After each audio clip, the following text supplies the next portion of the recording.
Ogbola, esi amate nwa vamel, keme le nenema le mau ya gbo, elabena mau ya tengu wa nusianu. Tete Petro da si gbogblo nebe, pora, miao ya mi gle nu katandi, hedze yome. Yesu globe, nyatepe tutu melenami, bena mesia mesi gle pa fe, alo no viangu tuo, alo e pa gleo di, le nye kple nyanyue la tala, a ho tepe dodo gede wu, le reyi siame, wa do ho, novi ngutu, novi nyonu, dada, vi, pla nyigba si o katan ou blendi, la tepe nezi a la fa, hekpede yome titingu, eye le reyi si le va ge la mela, a kwa gbemavo, ke amegede si onye gbanto la vazu mleto, eye mleto, la vazu gbanto.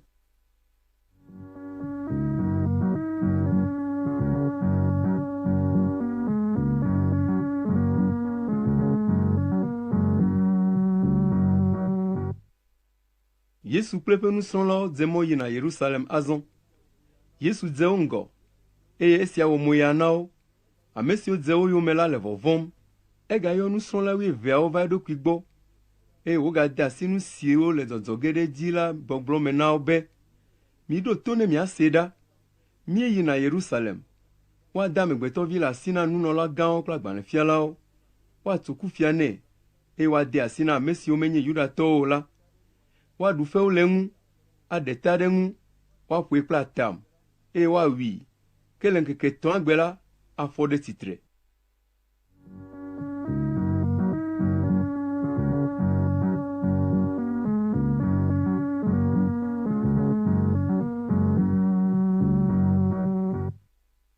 Yakobo kple Yohanes, Zebedeo viao tere Yesu nu blonebe, nu fiala, mi dibe na wonu sike mi abia ola nami, ebia obe, nu ka di mi elebe ma wonami, o blonebe, ne edo onwuti kokwe mela, na nabe mi adumeto de kana bobo no wonu dusime, eye eveliana no wo miame.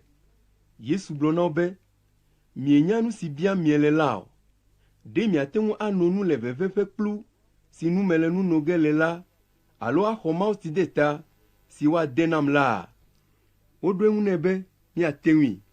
Yesu blonobe, mi anonu le plu si nu mele nu nogele, ma uti si wa deta nam la, wa deta ne mi ya, kakebe mi anu anyide nye nu dusime alo mi amela, e amenye nye ademo le ngutio. Amesi wo dzredo dinala to unye. Esi ame ewa se Yakobo kple Yohanes pe babiala la. O do dikude won. Yesu yo vaido kwigbo, blona obe. Mienye ebena amesi o buna be onye tato na transport la. Du amegande oji. E o fe kplola o kwa nwusen blibo de oji. Keme gano nenema le miao ya miadomeo. Amesi dibe ya nye amegan le miadomela. Na nye miape subola. E amesi ke dibe ya nye gbanto le miadomela. Nanye amoka tan subola, elabena megbeto vila gon ha meva, be wa subo yeo, ke bombe ya subo ameo, eye ya to ye pa gbe ana, bene wa hwa megede.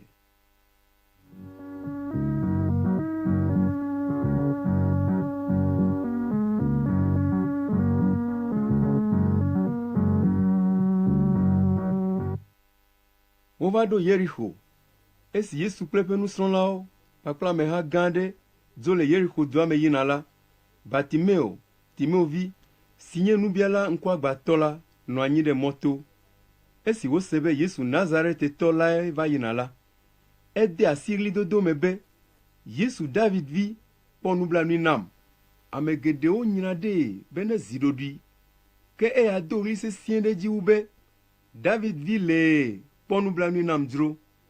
Yesu tohe globe, mi yueda. Oyo nkwa gbatola, blonebe. Wo dine dzeme. Sova, ele youm. E dasi le diwi si le ngula ngfugbe. E o tikpova Yesu gbo.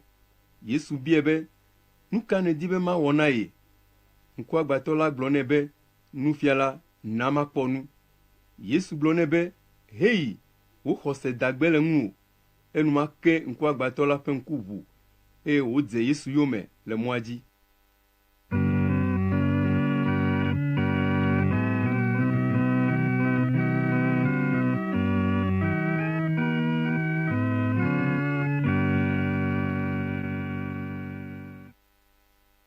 Marko tawireke. Esi Yesu kple ƒe nusrɔ̃lawo gogo Yerusalem, eye wote ɖe Betfage kple Betania ŋu le amito la gbɔ la, edo eƒe nusrɔ̃lawo dometɔ eve ɖa gblɔ na wo be, miyi kɔƒe si le mia ŋgɔ la me. Ne miege ɖe me teti la, miakpɔ tedzivi aɖe le kame, si ame aɖeke medo kpɔ o la, miɖe kae ne miakplɔe vɛ. Ne ame aɖe bia mi be, nu ka ŋuti miele ka ɖemii mahã la, migblɔ nɛ be, Aƒetɔ lae le ehiãm, ekema aɖoe ɖa enumake. Ale wodzo yi, eye wokpɔ tedzivi aɖe le kame, le kpɔnu le mɔto. Esi wole ka ɖemii la, ame aɖewo siwo le tsitre ɖe afi ma la bia wo be, nu kae nye ma wɔm miele? Nu ka ta miele tedzivi la ɖem le kame? Woɖo eŋu na wo abe ale si Yesu gblɔ na wo la ene. Tete woɖe mɔ le eŋu na wo. Esi wokplɔ tedzivia vɛ na Yesu la, wotsɔ woƒe avɔwo ɖo ɖe edzi, eye Yesu nɔ edzi. Ame geɖe keke woƒe avɔwo me heɖo ɖe mɔa dzi, eye bubuawo ŋe atilɔ siwo ŋu aŋgbawo le la le mɔto hlẽ ɖe mɔa dzi. Tete ame siwo le Yesu ŋgɔ kple siwo le eyome la de asiɣlidodo me le gbɔgblɔm be, Aƒetɔ, ɖe mí loo, woyra ame si gbɔna le Aƒetɔ la ƒe ŋkɔ me. Woyra mía fofo David ƒe dziɖuɖu si gbɔna la. Ɖeɖe wònye tso Mawu gbɔ ke. Esi Yesu ɖo Yerusalem la, ege ɖe Mawuƒe la me. Etsa ŋku godoo, lé ŋku ɖe nu sia nu ŋu, eye esi fiẽsi ɖo vɔ ta la, eya kple ame 12 dzo yi Betania.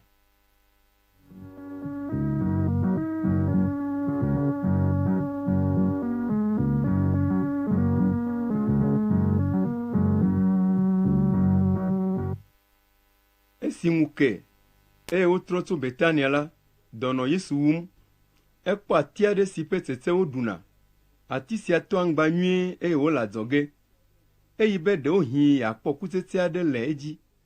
Ke esi wòva atia gbɔ la, mekpɔ naneke le edzi o, negbe aŋgbawo ko, elabena atia ƒe tseyi meɖo haɖe o. Yesu gblɔ na ati la be, ame aɖeke magaɖu wò tsetse akpɔ gbeɖe o, eye eƒe nusrɔ̃lawo see.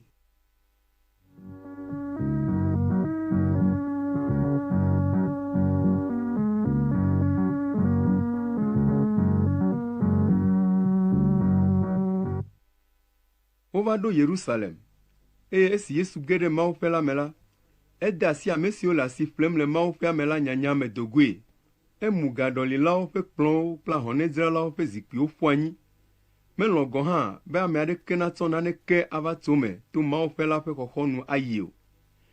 Efia nu hegblɔ na wo be, menye ɖe woŋlɔe ɖi be woayɔ nye aƒe la be dukɔwo katã ƒe gbedoɖaƒe oa?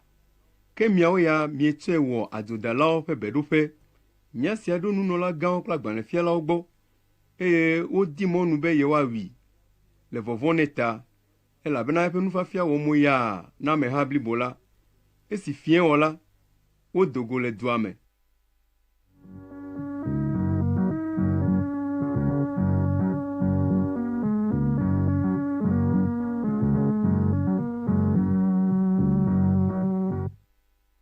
Esi wotrɔ yina evea gbe ŋdi kanya la, wokpɔ be kutsetseti la yrɔ sũu tso keke ƒe keme ke. Petro ɖo ŋku nu si dzɔ la dzi, eye wogblɔ na Yesu be, Aƒetɔ, kpɔ ɖa, ati si nèƒo fi de la yrɔ. Yesu ɖo eŋu na wo be, mixɔ Mawu dzi se.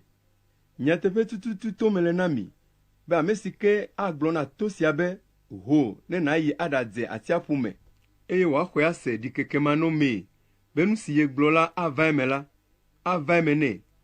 Eya ta mele gblɔm na mi, be nu sia nu si miabia le gbedodoɖa me la, mixɔe se be esu mia si, ekema miaxɔe. Azɔ ne mietsitre be yewoado gbe ɖa la, mitsɔ nu si le miaƒe dzi me ɖe ame sia ame ŋu la kee, ale be mia Fofo si le dziƒo la natsɔ miawo hã miaƒe dzidadawo ake mi.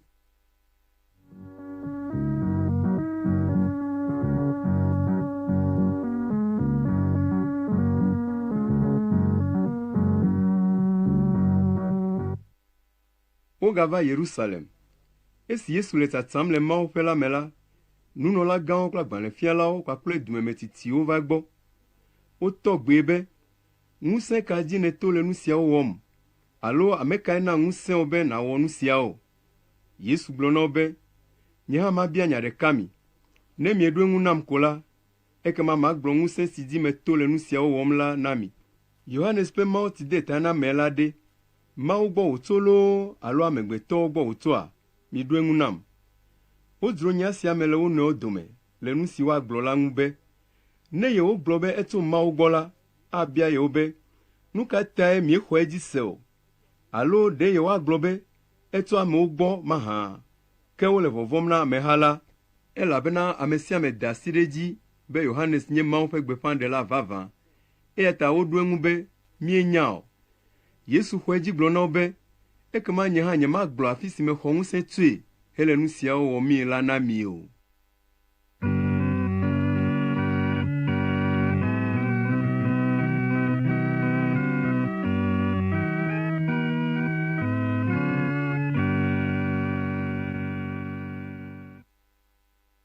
Marko ta 8. Yesu ƒo nu na wo le lododo me gblɔ be, ame aɖe de waingble, edo ati tɔkpɔ ƒo xlãe, eye wòtu wainfiaƒe ɖe me. Etu agbledzɔxɔe ɖe me, hetsɔe de asi na agbledzikpɔlawo, eye wòdzo yi anyigba bubu dzi. Esi nuŋeɣi ɖo la, edo eƒe dɔla ɖe agblea dzikpɔlawo gbɔ, be woaɖo wain tsetseawo ƒe ɖe ɖe ye. Ke woawo lé dɔla la, ƒoe, eye wogbugbɔe ɖo ɖa asi ƒuƒlui. Egadɔ dɔla bubu ɖe wo gbɔ, wode abi eya ƒe ta ŋu, eye wodo ŋukpee. Agbletɔ la gadɔ ame bubu ɖa, ke wowu eya. Nenema ke wotu nu kple dɔla bubuwo hãe. Woƒo ɖewo, eye wowu ɖewo. Ame ɖeka ganɔ esi, si nye via si gbɔ melɔ̃a nu le o. Mlɔeba la, egblɔ be, woabu vinye ya, eye wòɖoe ɖe agble la me. Ke agbledzikpɔlawo gblɔ na wo nɔewo be, ame si gbɔna doa me nyi ge lae nye si. Miva ne miawui, be ne domenyinu la nazu mia tɔ. Tete wolée wui, eye wokɔe ƒu gbe ɖe waingble la godo. Yesu bia ameawo be, nu ka miesusu be waingbletɔ la awɔ azɔ? Agbɔ va eye wòatsrɔ̃ agbledzikpɔla siawo, eye wòatsɔ waingble la de asi na ame bubuwo. Ɖe miexlẽ mawunya sia kpɔa? Kpe si tututu xɔtulawo gbe la, eya tututue va zu dzogoedzikpe la. Aƒetɔ lae wɔ esia, ewɔ nuku na mí ale gbegbe. Yudatɔwo ƒe amegãwo kpɔ be yewo ŋu Yesu do lo sia ɖo, ale wodi be yewoalée. Ke wonɔ vɔvɔ̃m na ameha la, eya ta wogblẽe ɖi hedzo.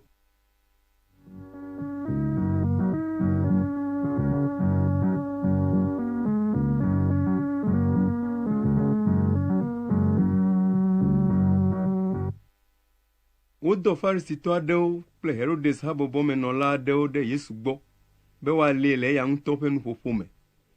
Wova gblɔ nɛ be, nufiala, míenyae bena ètoa nyateƒe eye mèvɔ̃na o, elabena mèkpɔa ame ŋkume o, ke boŋ Mawu ƒe didi na amegbetɔwo nèfiana nyateƒetɔe.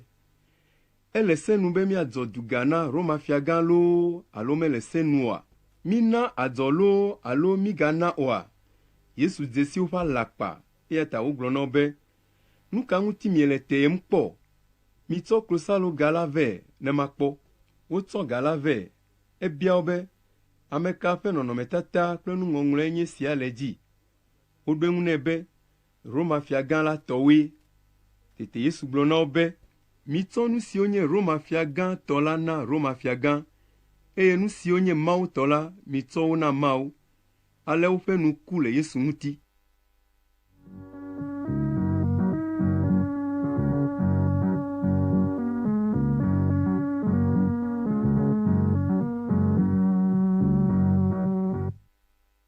Sadukitɔwo, ame siwo gblɔna be ame megafɔna tso aku me o la va Yesu gbɔ, biae be, nufiala, Mose ŋlɔe ɖi na mí be, ne ŋutsu aɖe nɔvi ku hegblẽ srɔ̃nyɔnu si medzi vi aɖeke nɛ o la ɖi la, ekema ameyinugbe nɔvi ŋutsu naɖe ahosi la, be wòado ƒomeɖi na nɔvia si ku la. Eva me be nɔvi adre nɔ anyi, gbãtɔ ɖe srɔ̃, ke medzi vi aɖeke hafi ku o. Nɔvi evelia ɖe ahosia, eya hã medzi vi kple ahosi la hafi ku o. Nɔvi etɔ̃lia hã tɔ va eme nenema ke. Wo ame adreawo katã medzi vi aɖeke kple nyɔnu la o. Mlɔeba la, nyɔnua hã ku. Le titretigbe, ne ameawo fɔ agbagbee tso ku me la, esi ŋutsu adreawo katã ɖe kpɔ ɖe, wo dometɔ ka srɔ̃nye ge nyɔnu sia ala. Yesu gblɔ nɔ be, mieda ƒu, elabena mienya Mawu nyawo o.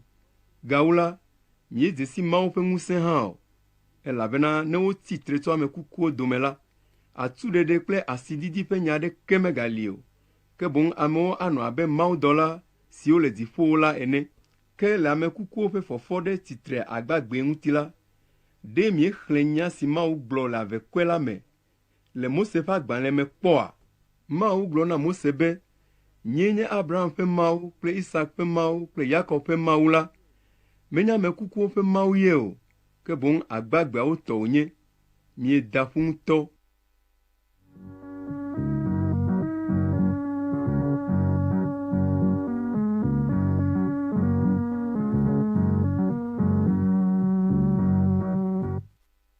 Agbalẽfialawo dometɔ ɖeka nɔ afi ma, se ale si wowɔ nu sesẽ kple wo nɔewo. Ekpɔ be Yesu ɖo nya la ŋu na Zadukitɔwo nyuie. Ale eya bia Yesu be, se kae nye se vevitɔ le seawo katã dome? Eɖo ŋu nɛ be, wo dometɔ gbãtɔe nye, O Israel, see, Aƒetɔ mía Mawu la ɖeka koe nye Aƒetɔ. Eya ta nàlɔ̃ Aƒetɔ wò Mawu la kple wò dzi blibo, kple wò luʋɔ blibo, kple wò tamesusu blibo, kpakple wò ŋusẽ blibo. Se vevi eveliae nye, lɔ̃ hawòvi abe ale si nèlɔ̃ ɖokuiwò ene. Se bubu aɖeke megali si le vevie wu esiawo o. Agbalẽfiala la gblɔ nɛ be, nufiala, nyateƒe egblɔe wòde pe be Mawu ɖekae li. Bubu aɖeke megali kpe ɖe eya ma ŋu o. Eye be ame nalɔ̃e kple dzi blibo, kple gɔmesese blibo, kple eƒe ŋusẽ blibo, eye wòalɔ̃ ehavi abe ale si wòlɔ̃ eya ŋutɔ ɖokui ene. Esia wɔwɔ de blibo sãa wu numemewo kple vɔsasawo katã.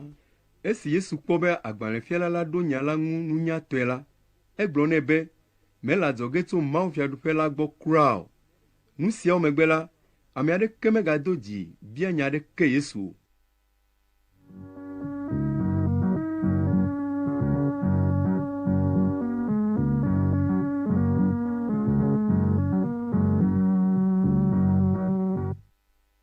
Yesu ye dzi fia nu le Mawu xɔa me gblɔ be, aleke wɔ agbalẽfialawo ate ŋu agblɔ be Kristo la, David ƒe dzidzimevi ko wònye mahã? Gbɔgbɔ kɔkɔe la na David ŋutɔ gblɔ be, Mawu gblɔ na nye Aƒetɔ be, bɔbɔ nɔ anyi ɖe nye nuɖusime, va se ɖe esime matsɔ wò ketɔwo ade wò afɔ te. Esi David ŋutɔ yɔe be Aƒetɔ la, aleke wɔ Kristo la aganye viae? Ameha gã la se Yesu ƒe nyawo dzidzɔtɔe. Eye eƒe nufiafia dzi gblɔ be, mikpɔ nyuie le agbalẽfialawo ŋuti. Wolɔ̃ atsaɖiɖi le awu ʋlayawo me. Wodina be amewo nado gbe na yewo bubutɔe le ablɔwo dzi. Wolɔ̃a zikpui vevitɔwo dzi nɔnɔ le ƒuƒoƒewo kple bubunɔƒewo nɔnɔ le nuɖuƒe. Ke woawoe baa ahosiwo, eye woxɔa woƒe aƒewo le wo si. Wowɔa amenkumenu henɔ agbe le gbewo dom ɖa. Woƒe tohehe asesẽ wu ame sia ame tɔ.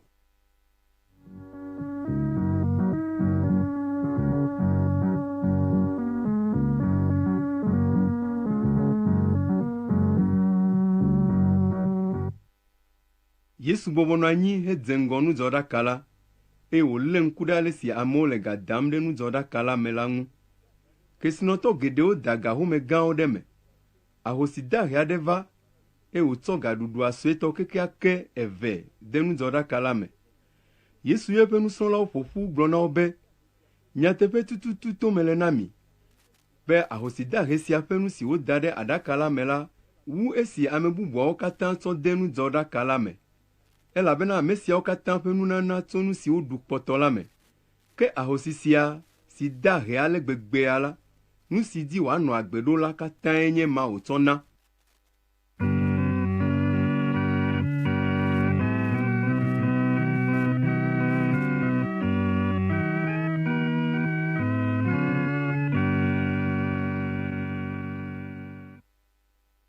Marko ta 8.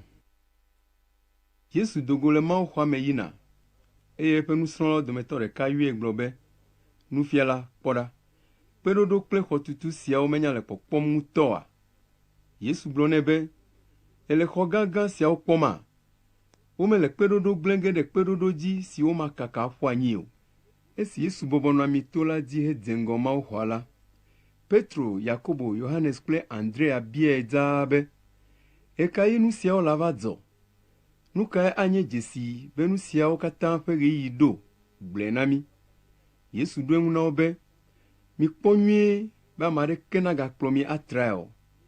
Ame geɖewo atsɔ nye ŋkɔ ɖe nu ava gblɔ be, nyee nye Kristo la, eye woakplɔ ame geɖewo atrae. Ke ne miese aʋawɔwɔ alo aʋawɔwɔ ŋu nyawo la, dzika megatso mia ƒo o. Ele be nu siawo nava eme, gake xexea me ƒe nuwu la meɖo haɖe o. Dukɔwo la wɔ aʋa kple wo nɔewo, eye fiaɖuƒewo le atsitre ɖe wo nɔewo ŋu. Anyigba la ʋuʋu le teƒeteƒewo, eye dɔ ato. Ke nu siawo le ko abe fuɖoame ƒe gɔmedzedze ene. Hafi nuwuwo la naɖo la, woaɖe gbeƒã nyanyuie la na dukɔwo katã gbã. Eya ta mikpɔ mia ɖokui dzi nyuie, elabena woade mi asi na ʋɔnudrɔ̃lawo, woaƒo mi le ƒuƒoƒewo, woana miatsitre ɖe mɔmefiawo kple dufiawo ŋkume le tanye, be ne miaɖi ɖase na wo.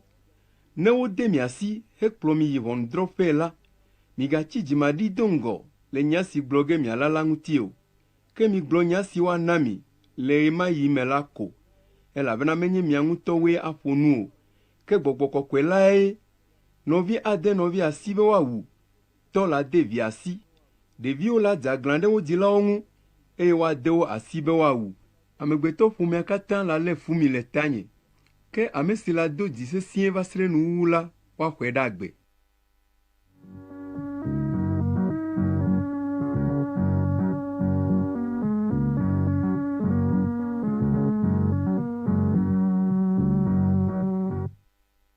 Gbã ne miekpɔ aƒegbanu dziŋɔ si ŋu woƒo nu na mi le, wole teƒe si medze be wòanɔ la, kpɔ ɖa, wò agbalẽxlẽ la, se nya sia gɔme nyuie, ekema ame siwo le Yudea la nasia yi toawo dzi. Ame si le xɔtagbadza dzi la, megaɖi va anyi be yeayi xɔ me naneke tsɔ ge o. Ame si le agble me la, megatrɔ va agbledzɔxɔ me be yeatsɔ awu o. Baba na funɔwo kple ame siwo le no nam vidzĩwo le ɣe ma ɣi me. Mido gbe ɖa be nu siawo nagava le vuvɔŋɔlie o, elabena fukpekpe si ƒomevi meva kpɔ tso xexea me ƒe gɔmedzedze va se ɖe fifia o, eye megale vava ge akpɔ o lae ava le ɣe ma ɣi me. Aƒetɔ la ɖe ɣeyiɣia dzi kpɔtɔ. Ɖe menye nenema o la, anyila amegbetɔ aɖeke matsi agbe o, gake le ametatia siwo dzi woda asi ɖo la ta la, eto ɣeyiɣi aɖe me. Ne ame aɖe agblɔ na mi be, kpɔ ɖa, Kristo la le afii, alo ele afi me la, migaxɔe se o. Aʋatso Kristowo kple aʋatso gbeƒãɖelawo la do, eye woaɖe dzesiwo kple nukunuwo afia, be ne woate ŋui la, woaflu ametatiawo. Minɔ ŋudzɔ, eya tae medo ŋgɔ gblɔ nya siawo katã na mi ɖo.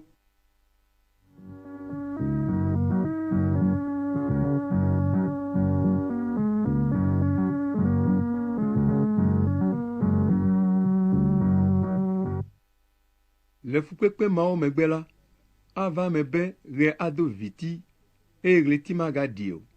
Ɣletiviwo age tso dziƒo, eye ŋusẽ siwo lé dziƒowo ɖe te la agli. Mlɔeba la, woakpɔ Amegbetɔvi la le alilikpowo me gbɔna kple ŋusẽ kpakple ŋutikɔkɔe gã.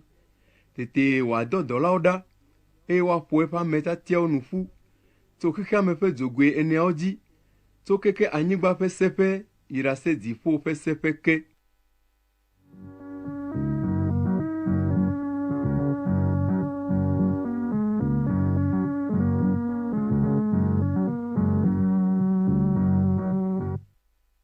Ke misrɔ̃ nu tso gboti ƒe alɔdzedze gbɔ. Ne edze alɔ fɛ̃wo, eye wòɖe ɖɔ heto aŋgba ko la, ekema miedzi asii bena dzomeŋɔli tu aƒe. Nenema ke, ne miekpɔ nu siawo le eme vam la, minyae be ɣeyiɣia tu aƒe. Eɖo keke agboa nu ke. Mele gblɔm na mi le nyateƒe me, be dzidzime sia nu mele yi ge hafi nu siawo katã nava eme o. Dziƒo kple anyigba nu la va yi, gake nye nyawo nu mava yi akpɔ gbeɖe o.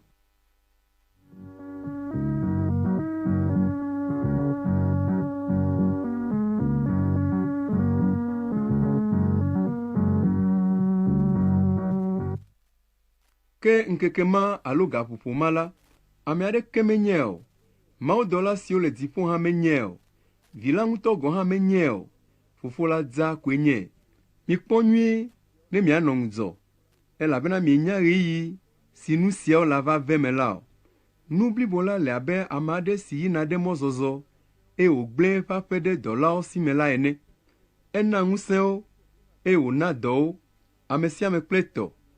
Ede se na agbonudzɔla be wòanɔ ŋudzɔ. Eya ta minɔ ŋudzɔ, elabena mienya ɣeyiɣi si dzi tututu Aƒetɔ la agbɔ o. Ate ŋu anye fiẽ, alo zãtitina, alo ne koklo ku atɔ, alo ne agudze la.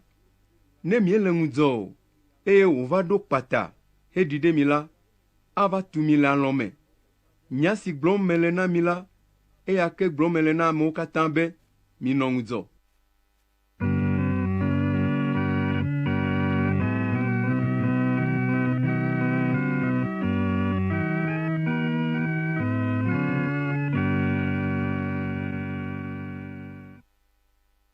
Marko ta 14. Azɔ esusɔ ŋkeke eve ne ŋutitoto kple abolo maʋamaʋã ŋkeke nyui la naɖo. Nunɔlagãwo kple agbalẽfialawo le mɔnu dim ale si woawɔ ale Yesu le adzame awu. Wogblɔ be manɔ ŋkeke nyui la dzi o, ne menye nenem o la, zi atɔ le dukɔ la me. Esi Yesu le Betania le Simɔn dzɔbutɔ la ƒe me le nu ɖum la, nyɔnu aɖe tsɔ amigoe si wotsɔ kpe tɔxɛ wɔe, eye amiʋeʋĩ nyui si xɔasi ŋutɔ la le me la ɖe asi vɛ. Nyɔnua gbã amigoe blibo la, eye wòtrɔ ami la kɔ ɖe tame na Yesu. Ke ameawo dometɔ aɖewo do dɔmedzoe gblɔ le wo ɖokui me be, nu ka ta wogblẽ ami xɔasi sia ale? Woate ŋu adzra amiʋeʋĩ sia klosaloga 300 eye woatsɔ ga la ana ame dahewo. Wodo dɔmedzoe ɖe nyɔnua ŋu heka mo nɛ. Ke Yesu gblɔ be, miɖe asi le ŋu. Nu ka ta miele fu ɖem nɛ? Nu dzeame ŋutɔ wònye wòwɔ nam. Ame dahewo le mia gbɔ ɖaa. Miate ŋu awɔ dɔmenyo na wo ɣe sia ɣi si mielɔ. Ke nye la, nyemanɔ mia gbɔ ɖaa o. Ewɔ eƒe ŋutete. Edo ŋgɔ va sia mi na nye ŋutilã hena ɖiɖi. Mele gblɔm na mi le nyateƒe me, be xexea me ƒe afi sia afi si woaɖe gbeƒã nya nyuie la le la, woaƒo nu le nu si nyɔnu sia wɔ la hã ŋuti, atsɔ aɖo ŋkue dzii.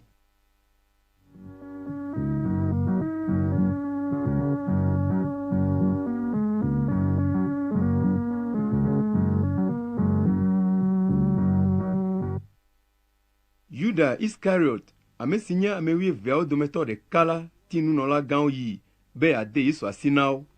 Esi woamawo se nya la, dzidzɔ wo, eye wodo ŋugbe nɛ be yewoana gae. Ale Yuda le mɔnu dim ne yeade asi.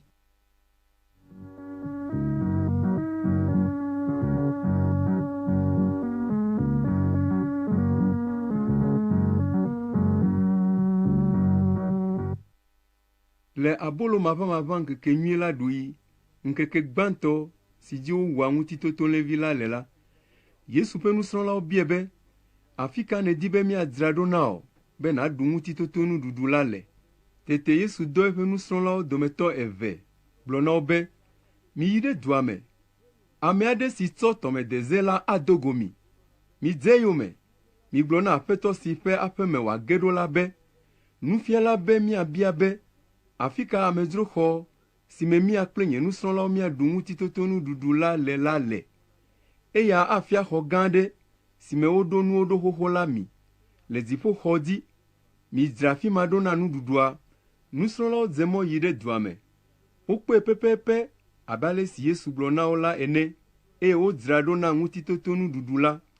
Esi fiẽsi ɖo la, eya kple ame 12 va afi ma. Esi wole nua ɖum la, Yesu gblɔ be, nyateƒe to mele na mi, be mia dometɔ ɖeka si le nu ɖum kplim la ladem asi. Wode asi nuxaxa me, hele biam ɖekaɖeka be, nyea?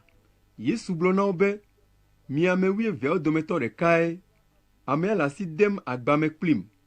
Amegbetɔvi la aku godoo, abe ale si woŋlɔe ɖi le ŋuti la ene, gake baba na ame si ade asi la. Ne ɖewo megaxae dzi o la, anye ne enyo nɛ wu.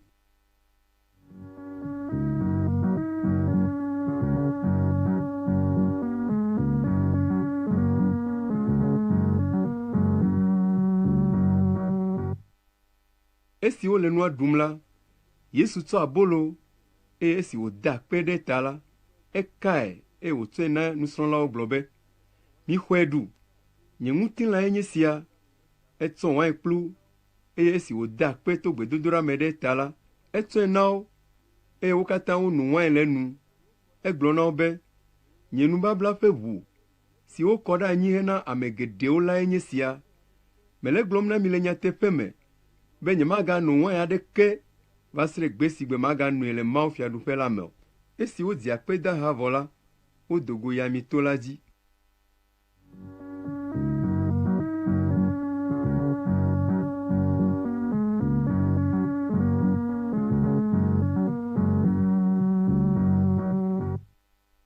Yesu gblɔ na wo be, mi katã miele nu ɖaɖi akpɔ ge le ŋunye etoƒe zã sia me, elabena woŋlɔe ɖi be, mele alẽkplɔla la wu ge eye alẽawo katã le aka hlẽ. Gake ne wofɔm ɖe tsitre agbagbee la, madze mia ŋgɔ ayi ɖe Galilea. Petro xɔ edzi be, ne ame sia ame akpɔ nuɖaɖia le ŋuwò hã la, nyea nyemade megbe le ŋuwò. Yesu gblɔ nɛ be, mele gblɔm na wò le nyateƒe me be, le zã sia me, hafi koklo nakɔ atɔ zi eve la, agbenu le gbɔnye zi gbɔ zi etɔ̃. Ke Petro gate gbe ɖe edzi vevie wu be, ne ahiã be maku kpli wò gɔ̃ hã la, nyemagbenu le gbɔwò akpɔ o. Nusrɔ̃lawo katã hã gblɔ nenema ke.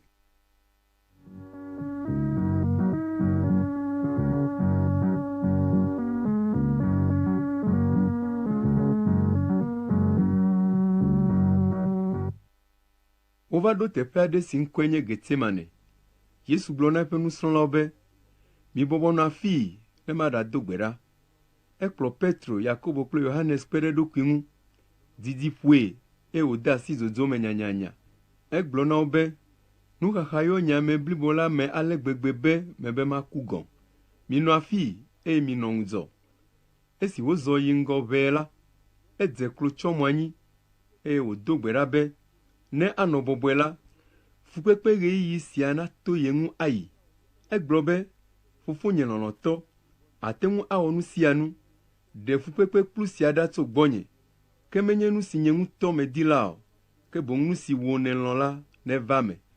Etrɔ va tu nusrɔ̃la etɔ̃awo, wole alɔ̃ dɔm, eye wogblɔ na Petro be, Simon, alɔ̃ dɔm nèlea? Mete ŋu nɔ ŋudzɔ gaƒoƒo ɖeka hɔ̃ hã oa? Minɔ ŋudzɔ eye mido gbe ɖa be ne miagadze tetekpɔ me o. Gbɔgbɔ la le klalo, gake ŋutilã la ya gbɔdzɔ. Yesu gadzo yi ɖado gbe ɖa hegblɔ nya mawo ke. Esi wogatrɔ va la, egakpɔ wo le alɔ̃ me, elabena alɔ̃ bla woƒe ŋkuwo, eye womenya ale si woaɖe wo ɖokui nu o. Eva zi etɔ̃lia gblɔ na wo be, alɔ̃ dzi ko miegale le gbɔgbɔm ɖe mea? Esɔ gbɔ, ɣeyiɣi ade. Kpɔ ɖa, woade Amegbetɔvi la asi na nuvɔ̃wɔlawo. Mifɔ, mina miadzo. Kpɔ ɖa, ame si le yonyeme mɔ fiam la gogo.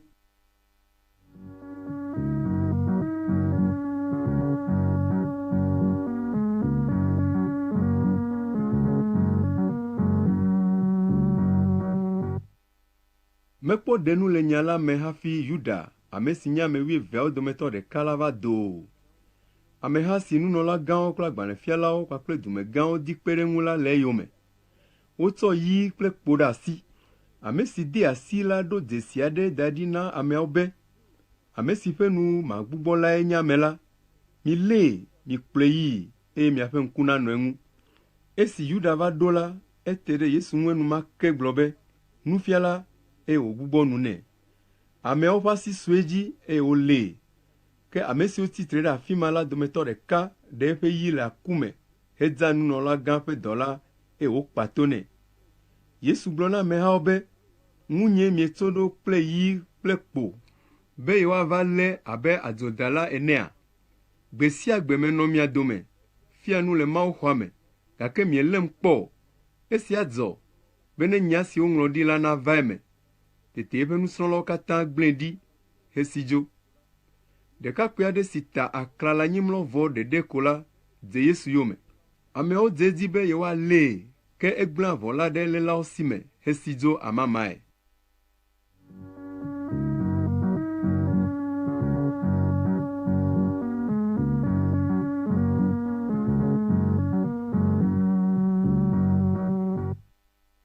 Wokplɔ Yesu yi ɖe nunɔla gã la gbɔ, eye nunɔla gãwo, dumegãwo kple agbalẽfialawo katã va ɖi anyi.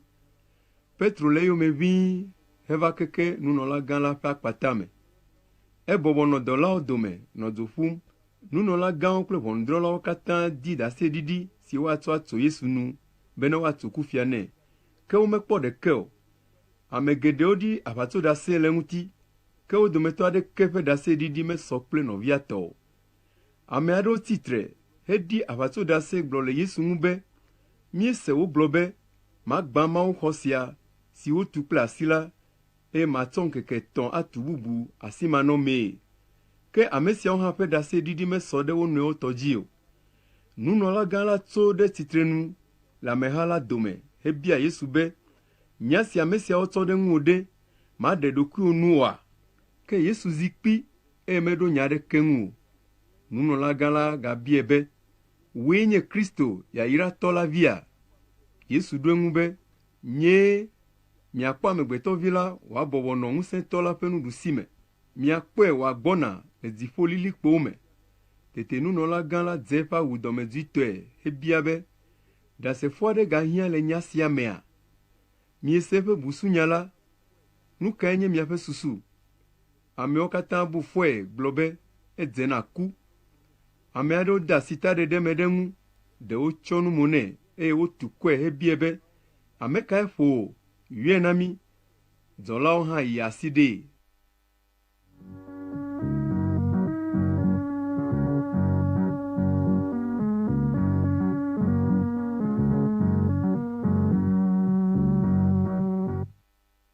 Ema yi la, Petro nɔ akpata me le mɔ la me. Nunɔla gã la ƒe nyɔnudɔlawo dometɔ ɖeka va afi ma. Esi wòkpɔ Petro le dzo ƒum la, elé ŋku ɖe ŋu dũu hegblɔ be, wò hã ènɔ Yesu Nazaretitɔ la gbɔ. Ke Petro sẽ nu gblɔ be, nyemenya naneke le nya si gblɔm nèle la ŋu o, eye nyemese gɔme hã o. Edo go yi ɖe akpata la ƒe agbonu lɔƒo. Nyɔnudɔla la gakpɔe, eye wògade asi gbɔgblɔ me na ame siwo le tsitre ɖe afi ma la be, wo dometɔ ɖekae nye ame sia, ke Petro gasẽ nua ke. Eteƒe medidi o. Nukpɔla siwo tsitre ɖe afi ma la gblɔ na Petro be, nyateƒe, wo dometɔ ɖeka nenye vavã, elabe Galileatɔwo hã nenye. Ke ede asi fiƒode nyawo gbɔgblɔ me, heka atam de edzi gblɔ be, ne menya ŋutsu sia si ƒe nya gblɔm miele la fĩi. Enumake koklo ku atɔ zi evelia. Petro ɖo ŋku nya si Yesu gblɔ nɛ be, hafi koklo naku atɔ zi eve la, agbenu le gbɔnye zi gbɔ zi 3 la dzi. Esi wòva eɖokui me la, ewu avi.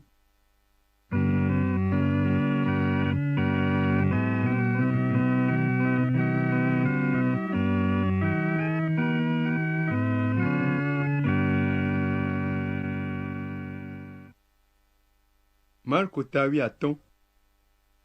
Esi ŋu ke teti la, nunɔla gãwo, dumegãwo, agbalẽfialawo kple ʋɔnudrɔ̃lawo katã kpe ta heda aɖaŋu. Wobla Yesu eye wokplɔe yi ɖade asi na Pilato. Pilato bie be, wòe nye Yudatɔwo ƒe fia la? Yesu ɖo eŋu nɛ be, egblɔe ɖe teƒe. Nunɔla gãwo tsɔ nya geɖewo ɖe ŋu. Pilato gabia Yesu be, mele nya aɖeke ŋu ɖo ge oa? Se nutsotso geɖe siwo nam wole le ŋutiwò la ɖa. Ke Yesu megaɖo nya aɖeke ŋu o. Esia na be Pilato ƒe mo wɔ yaa. Le ŋkekenyui ɖe sia ɖe dzi la, Pilato ɖe asi le gaxɔmenɔla ɖeka si Yudatɔwo bia la ŋu na wo. Ame aɖe si wona be Baraba la nɔ gamenɔla siwo dze aglã hewu ame le zitɔtɔ aɖe me la dome. Ameha la va do hebia Pilato be wòawɔ nu si wowɔna na yewo ɖaa la. Pilato bia wo be, miedi be maɖe asi le Yudatɔwo ƒe fia la ŋu na mia? Ebia nya siawo, elabena edze sii be ŋuʋaʋã ŋutie nunɔla gãwo tsɔ Yesu de asi ɖo. Ke nunɔla gãwo de gbe tome na ameha la be woabia be woaɖe asi le Baraba boŋ ŋuti na yewo. Pilato gabia wo be, ekema nu ka miedi be mawɔ ame si mieyɔna be Yudatɔwo ƒe fia la? Wogado ɣli be, klẽ ɖe ati ŋuti. Pilato bia wo be, nu vɔ̃ ka koŋ wowɔ? Woawo gado ɣli sesĩe ɖe edzi wu be, klẽ ɖe ati ŋuti. Esi Pilato di be yeawɔ ɖe nu si ameha la bia la dzi na wo ŋuti la, ede asi le Baraba ŋu na wo, ke esi wòna woƒo Yesu kple atam gbã vɔ la, etsɔe de asi be woaklã ɖe ati ŋuti.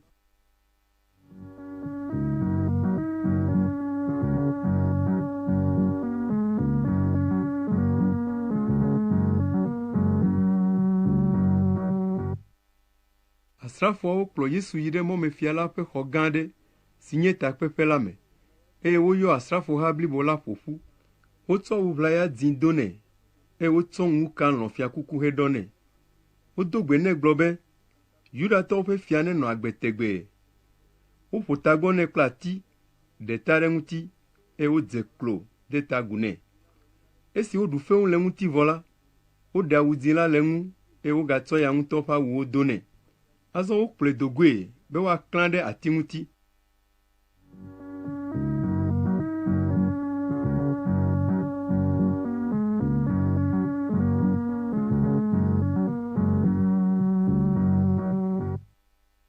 Esi woyina la, wodo go Simon Kirenetɔ la wòtsɔ agbleta va yina, eye wodzi edzi be wòaxɔ Yesu ƒe atitsoga la atsɔ.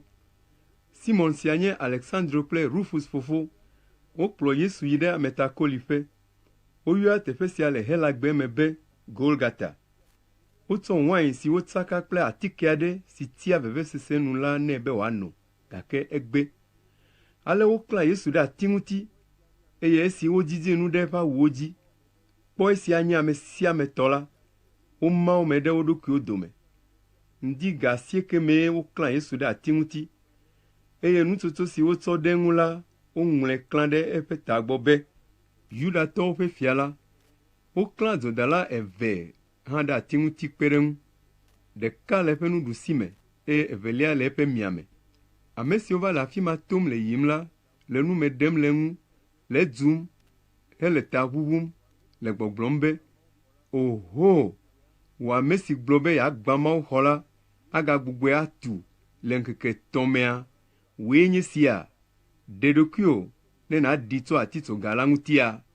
Nenema ke nunɔla gãwo kple agbalẽfialawo hã ɖu fewu le ŋu le wo nɔewo dome gblɔ be, exɔ ame bubuwo ɖe agbe, ke mate ŋu axɔ na eya ŋutɔ ɖokui ya o. Wò Mesia la, wò Israel ƒe fia la, azɔ ɖi tso atitsoga la ŋu ɖe anyi ne míakpɔ, be ne míaxɔ dziwo ase. Ame siwo klã ɖe ati ŋuti kplii la gɔ̃ hã ɖu fewu le ŋu.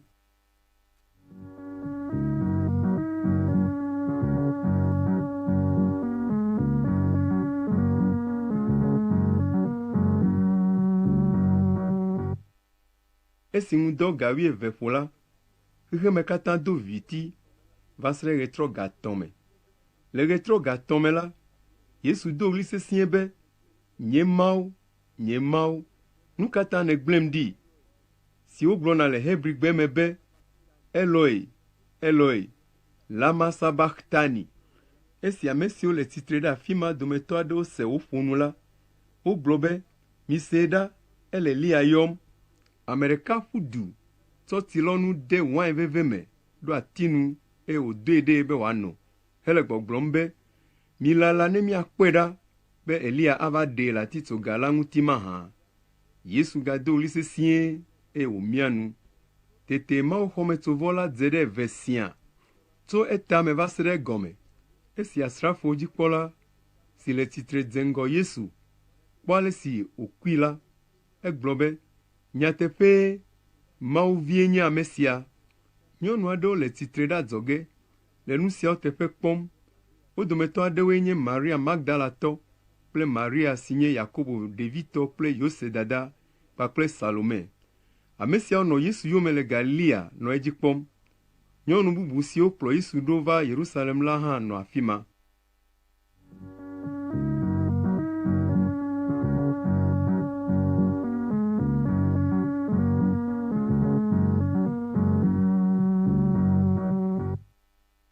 Gbemagbe nye dzadzraɖo ŋkeke si do ŋgɔ na dzudzɔgbe la. Le fie me la, Yosef Arimateatɔ, ame si nye ame ŋkuta aɖe le sewɔlawo dome, eye eya ŋutɔ hã le mɔ kpɔm be Mawu aɖo eƒe fiaɖuɖu anyi la, do dzi yi ɖe Pilato gbɔ, eye wòbia be wòaɖe asi le Yesu ƒe kukua ŋu na ye. Ewɔ nuku na Pilato be Yesu ku xoxo. Eyɔ asrafowo ƒe amegã la, wòbia ese be eku eteƒe didia. Esi asrafowo ƒe amegã na wònya be eku xoxo la, Pilato ɖe mɔ le amekuku la ŋu na Yosef.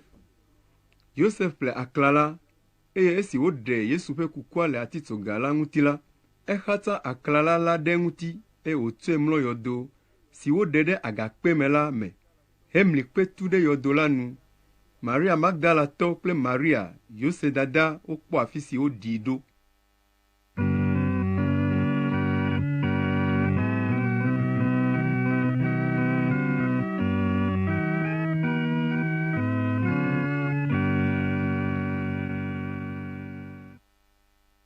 Marko tawi ade. Esi dzɔgbe la va yi la, Maria Magdalatɔ kple Maria Yakobo dada kpakple Salome woƒle atike ʋeʋẽ lili aɖe be yewoayi aɖasi na Yesu ƒe kukua. Le kɔasiɖa ƒe ŋkeke gbãtɔ ƒe ŋdi kanya, esi ɣe dze la, woyi ɖe yɔdo la gbɔ. Wonɔ wo nɔewo biam le mɔa dzi be, ame kae amli kpea ɖa na mí? Kpe la lolo ŋutɔ, ke esi wofɔ ta dzi la, wokpɔ bena womli ɖa xoxo. Tete wokpɔ ɖekakpui aɖe bɔbɔ nɔ anyi ɖe nuɖusi me, le awu ʋlaya ɣi me, ewɔ nuku na wo ŋutɔ. Ɖekakpuia gblɔ na wo be, Yesu Nazaretitɔ, ame si woklã ɖe ati ŋuti la dim miele. Etitre, mele afi sia o. Esia megawɔ moya na mi o. Mikpɔ afi si wotsɔe mlɔ la ɖa. Miheyi ɖagblɔ na eƒe nusrɔ̃lawo kple Petro hã be, edze mia ŋgɔ yi Galilea, afi mae miakpɔe le. Abe ale si wògblɔe na mi la ene, nyɔnuawo ƒu du do go le yɔdo la me. Wolulu hele ƒoƒom tititi kple vɔvɔ̃. Wovɔ̃ ale gbegbe be womekɔ nu le nya la dzi na ame aɖeke o.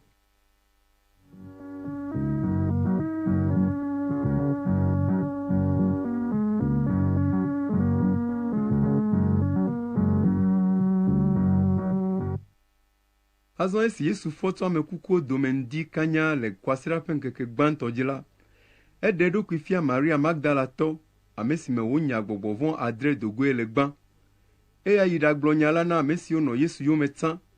Ame siawo nɔ konyi fam, nɔ avi fam, ke togbɔ be wose be Yesu fɔ hele agbe, eye be Maria ŋutɔ kpɔe hã la, womexɔe se o. Esia megbe la, Yesu ɖe eɖokui fia wo dometɔ eve siwo ɖi tsa yina agbleta la, ke womedze si gbã o.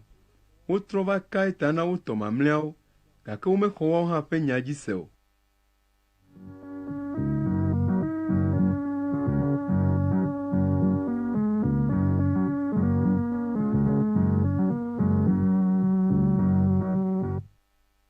Emegbe la, Yesu ɖe eɖokui fia ame 11 ŋutɔ, esime wole nuɖuƒe, eye wohe nya ɖe wo ŋu le woƒe dzimaxɔse kple tosesẽ ta, elabena womexɔ ame siwo kpɔe agbagbe la ƒe nya dzi se o. Egblɔ na wo be, miyi xexe blibo la me, eye miɖe gbeƒã nyanyuie la na dzɔdzɔme blibo la. Ame si ke xɔe se, eye wode mawutsi ta nɛ la, woaxɔe ɖe agbe. Ke ame si mexɔe se o la, woabu fɔe. Dzesi siawo le ava me to ame siwo xɔe se la dzi. To nye ŋusẽ me, woanya gbɔgbɔ vɔ̃wo ado goe. Woagblɔ gbe yeyewo, woalé da, eye ne wonɔ aɖi hã la, masi wo o. Woada asi ɖe dɔnɔwo dzi, eye woƒe lãme asẽ. Esi Yesu Aƒetɔ la ƒo nu na eƒe nusrɔ̃lawo vɔ la, wokɔe yi dziƒo, eye wobɔbɔ nɔ anyi ɖe Mawu ƒe nuɖusi me. Nusrɔ̃lawo yi ɖaɖe gbeƒã nyanyuie la le afi sia afi. Aƒetɔ la wɔ dɔ kpli wo, eye wòɖo kpenya la dzi kple dzesi siwo va eme la.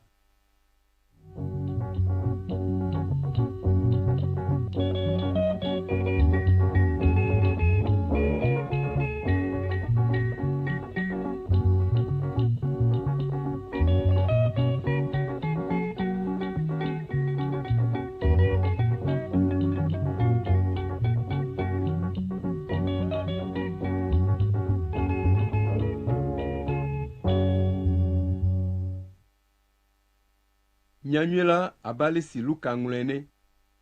Luka tagbã. Amegã Teofilo lɔlɔ̃a. Ame geɖewo dze agbagba ŋlɔ nu le nya siwo va dzɔ le mía dome la ŋu. Woŋlɔ nu siawo ɖi abe ale si amewo kpɔ nyadzɔdzɔ siawo teƒe kple ŋku tso gɔmedzedzea me, eye wonye nya la ƒe dɔlawo la gblɔe na mí tututu la ene. nye hã medzro nyadzɔdzɔ siawo katã me tito ɣeyiɣi aɖee nye si. Ale mebui be anyo be maŋlɔ wo na o ɖe ɖoɖo nu, bene nànya nyateƒe si le nu siwo wofia wo la me. Le Yudea fia Herodes ŋɔli la, nunɔla aɖe nɔ anyi si ŋkɔe nye Zaharia. Etso nunɔlawo ƒe ha si wɔna be Abia la me. Srɔ̃a hã tso Aron ƒome la me. Eŋkɔe nye Elizabet. Wo ame eve la katã nye mawuvɔ̃lawo, eye wowɔ Aƒetɔ la ƒe sewo kple ɖoɖowo dzi pɛpɛpɛ mokakamanɔŋui. Ke vi menɔ wo si o, elabena Elizabet nye konɔ, eye wo ame eve la ti xɔ ƒe geɖe. Esi wòɖo Abia ha la dzi be woawɔ subɔsubɔdɔ le Mawuxɔa me la, wotia Zaharia le nunɔlawo ƒe kɔa nu be wòayi Aƒetɔ la ƒe xɔa me aɖawɔ lifivɔsa. Ameha la katã nɔ gbe dom ɖa le gota le lifivɔsawɔɣi la.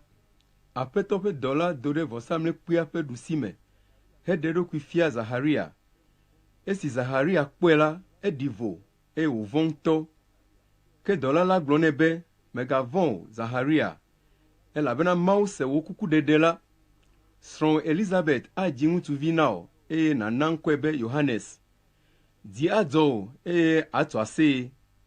Ɖevi sia dzidzi ado dzidzɔ na ame geɖewo, elabena anye ame vevi aɖe na Aƒetɔ la. Mele wain alo aha sesẽ no ge o, ke Gbɔgbɔ Kɔkɔe la ayɔe taŋ tso keke dadaa ƒe dɔme ke. Agbugbɔ Israelvi geɖewo ava Aƒetɔ woƒe Mawu la gbɔ. Anɔ ŋgɔ na Aƒetɔ la ava, eye gbɔgbɔ kpakple ŋusẽ si nɔ Elia me la anɔ eme. Ana fofowo ƒe dɔme natrɔ ɖe wo viwo ŋu. Ana hã be tosẽlawo nase nu gɔme abe ame dzɔdzɔewo ene, eye wòadzra Aƒetɔ la ƒe dukɔa ɖo ɖi nɛ. Zaharia bia be, nu ka matsɔ adze sii be esia le eme va ge? Kpɔ ɖa, nye la meku amegã, eye srɔ̃nye hã ku nyagã. Mawudɔla la ɖo eŋu nɛ be, nyee nye Gabriel, ame si nɔ atsitre ɖe Mawu ŋkume. Wodɔm be maɖe gbeƒã nyanyui sia na wò, ke mexɔ nye nya sia si le me va ge godoo la dzi se o. Eya ta kpɔ ɖa, wò aɖe atu, eye magate ŋu aƒo nu o, va se ɖe esime nu siawo nava ve eme. Esi esia nɔ edzi yim la, ameha la nɔ Zaharia lalam. Ewɔ nuku na wo be etsi Mawuxɔa me nenema gbegbe.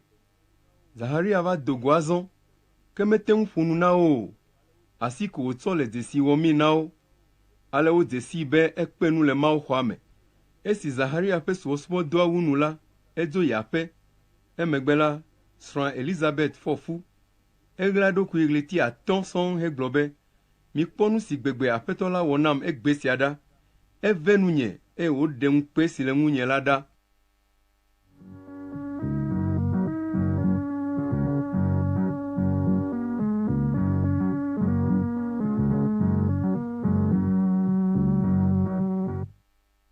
Le ɣleti 6 megbe la, Mawu dɔ eƒe dɔla Gabriel ɖe Galilea du aɖe si wɔna be Nazaret la me. Eyi ɖe ɖetugbi aɖe si ŋugbe wodo na ŋutsu aɖe si ŋkɔe nye Yosef la gbɔ. Yosef nye fia David ƒe dzidzimevi. Ɖetugbi la ŋkɔe nye Maria. Mawudɔla la va egbɔ gblɔ nɛ be, medo gbe na wò, wò ame si nuwo ve, Aƒetɔ la li kpli wò. Esi Maria se nya siawo la, etɔtɔ ŋutɔ, eye wòbia eɖokui be, gbedoname ka ƒomevie nye sia?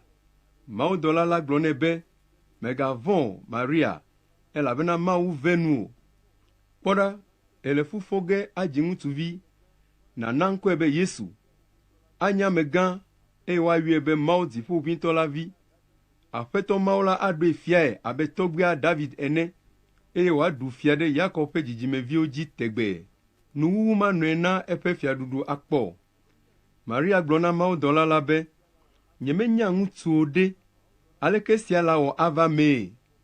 Mawudɔla la ɖo ŋu nɛ be, Gbɔgbɔ Kɔkɔe la ava dziwò, eye Dziƒoʋĩtɔ la ƒe ŋusẽ ado vɔvɔli ɖe dziwò. Eya ta woayɔ vi si dzi ge nàla la be Kɔkɔetɔ, Mawu viŋutsu.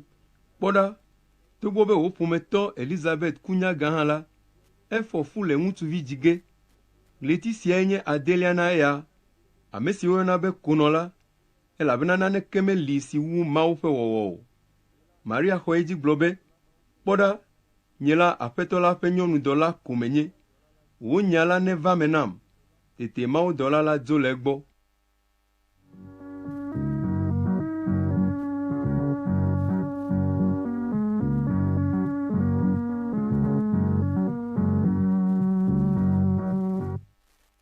Le ŋkeke mawo me la, Maria tso ɖabla yi ɖe Yudea du aɖe si le tonyigba la dzi la me. Ege ɖe Zaharia ƒe me, eye wòdo gbe na Elizabeth. Eva me be esi Elizabeth se Maria ƒe gbedoname ko la, ɖevia ho le dɔme nɛ. Tete Gbɔgbɔ Kɔkɔe la yɔ Elizabeth taŋ, eye wòdo ɣli sesĩe be woyra wò le nyɔnuwo dome, eye woyra wò dɔmevi la. Amenuveve ka gbegbe nye sia bena wò nye Aƒetɔ la dada neva be yeakpɔm ɖa. Kpɔ ɖa, esi mese wò gbedonamea teti ko la, ɖevia ho le dɔme nam dzidzɔtɔe. Woyra wò, wò ame si xɔ se be nya si Aƒetɔ la na wogblɔ na wò la ava ve me.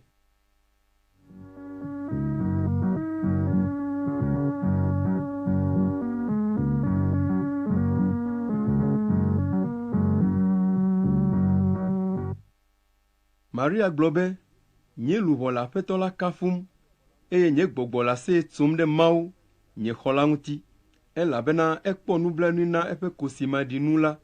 Tso esia dzi heyina la, dzidzime ɖe sia ɖe abum yayra mee, elabena ŋusẽtɔ la wɔ nu dzɔtsuwo nam. Eƒe ŋkɔ ŋuti nakɔ. Ekpɔa nublanui na ame siwo vɔnɛ tso dzidzime yi dzidzime. Eɖe eƒe ŋusẽ fia. Ekaka dadalawo kple woƒe tamesusuwo hlẽ. Etu asi ŋusẽtɔwo ƒu anyi tso woƒe fiazikpuiwo dzi, eye wòdo amemaɖinuwo ɖe dzi. Ena nu nyuie dɔwuitɔwo woɖuɖi ƒo, eye wòna kesinɔtɔwo dzo yi kple dɔmeɣi. Eɖo ŋku edzi ve eƒe dɔla Israel nu, eye wòkpe ɖe ŋu, abe ale si wòdo ŋugbe na mía tɔgbui Abraham kple eƒe dzidzimeviwo be yeawɔ na wo tegbee la ene. Maria ti Elizabeth gbɔ abe ɣleti 3 ene, eye wòtrɔ yi aƒe.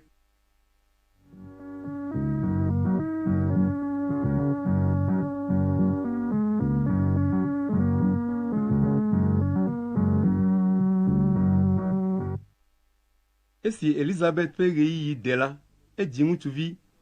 Eƒe aƒelikawo kple ƒometɔwo se be Aƒetɔ la ve nu geɖe ŋutɔ, eye wokpɔ dzidzɔ kplii.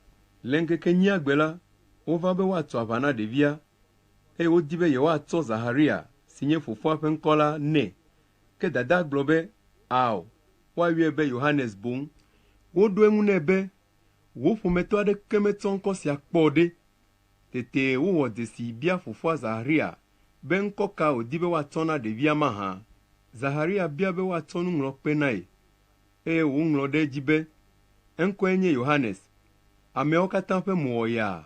Enumake Zaharia ƒe nu ʋu, eƒe aɖeka ɖɔ ɖo, eye wòƒo nu kafu Mawu. Vɔvɔ̃ ɖo eƒe aƒelikawo katã.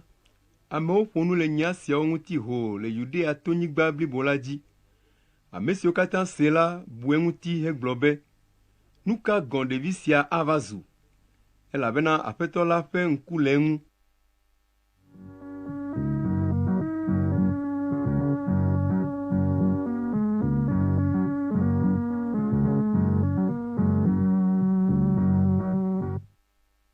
Gbɔgbɔ Kɔkɔe la yɔ Yohanes fofo Zaharia taŋ, eye wòɖe gbeƒã Mawu ƒe gbedeasi be woakafu Aƒetɔ Israel ƒe Mawu la, elabena eva kpɔ eƒe dukɔa ɖa, eye wòxɔe ɖe agbe. Ena xɔ la ŋusẽtɔ do na mí tso eƒe dɔla David ƒe ƒomea me.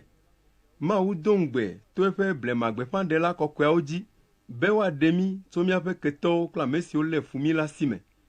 Ebe yeave mía nu abe ale si yedo ŋugbe na mía tɔgbuiwo la ene, eye yeaɖo ŋku yeƒe nubabla kɔkɔe la dzi, awɔ atam si wòka na mía tɔgbui Abraham la dzi, bena yeana woaɖe mí atso míaƒe futɔwo si me, bene míasubɔ ye vɔvɔ̃manɔmee. Mía ŋuti nakɔ, eye míawɔ nu dzɔdzɔe le eŋkume, le míaƒe agbemeŋkekewo katã me. Ke vinye, woayɔ wò be Mawu Dziƒoʋĩtɔ la ƒe gbeƒãɖela, elabena anɔ Aƒetɔ la ŋgɔ, adzra eƒe toƒe ɖo. Ana eƒe dukɔmeviwo na dzesii be woxɔ yewo ɖe agbe, eye wotsɔ yewo ƒe nu vɔ̃wo ke yewo. Aƒetɔ la lɔ̃ mí, ale be ŋu ake na mí tso dziƒo ke. Kekeli aklẽ na ame siwo le viviti tsiritsiri me kple ame siwo le ku ƒe ŋusẽ te la, eye wòakplɔ mí ayi ŋutifafa mee. Ɖevi la va ti, eye wòkpɔ ŋusẽ le gbɔgbɔ me. Enɔ gbedada ƒo va se ɖe esime woɖee fia Israel dukɔ la.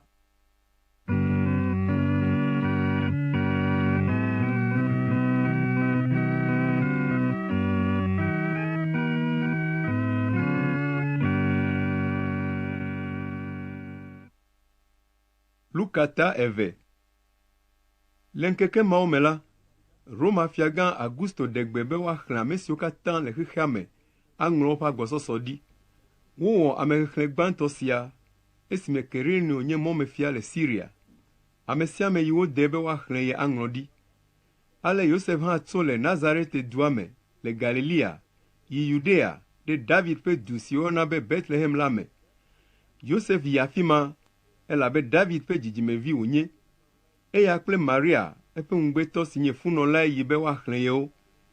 Esi wole afi ma la, Maria ƒe vidziɣi ɖo. Edzi ŋutsuvi si nye eƒe ŋgɔgbevi. Exatsa avɔ ɖe ŋu hetsɔe mlɔ afi si woda lãwo ƒe nuɖuɖu ɖo la, elabena womekpɔ teƒe le amedzrodzeƒe la o.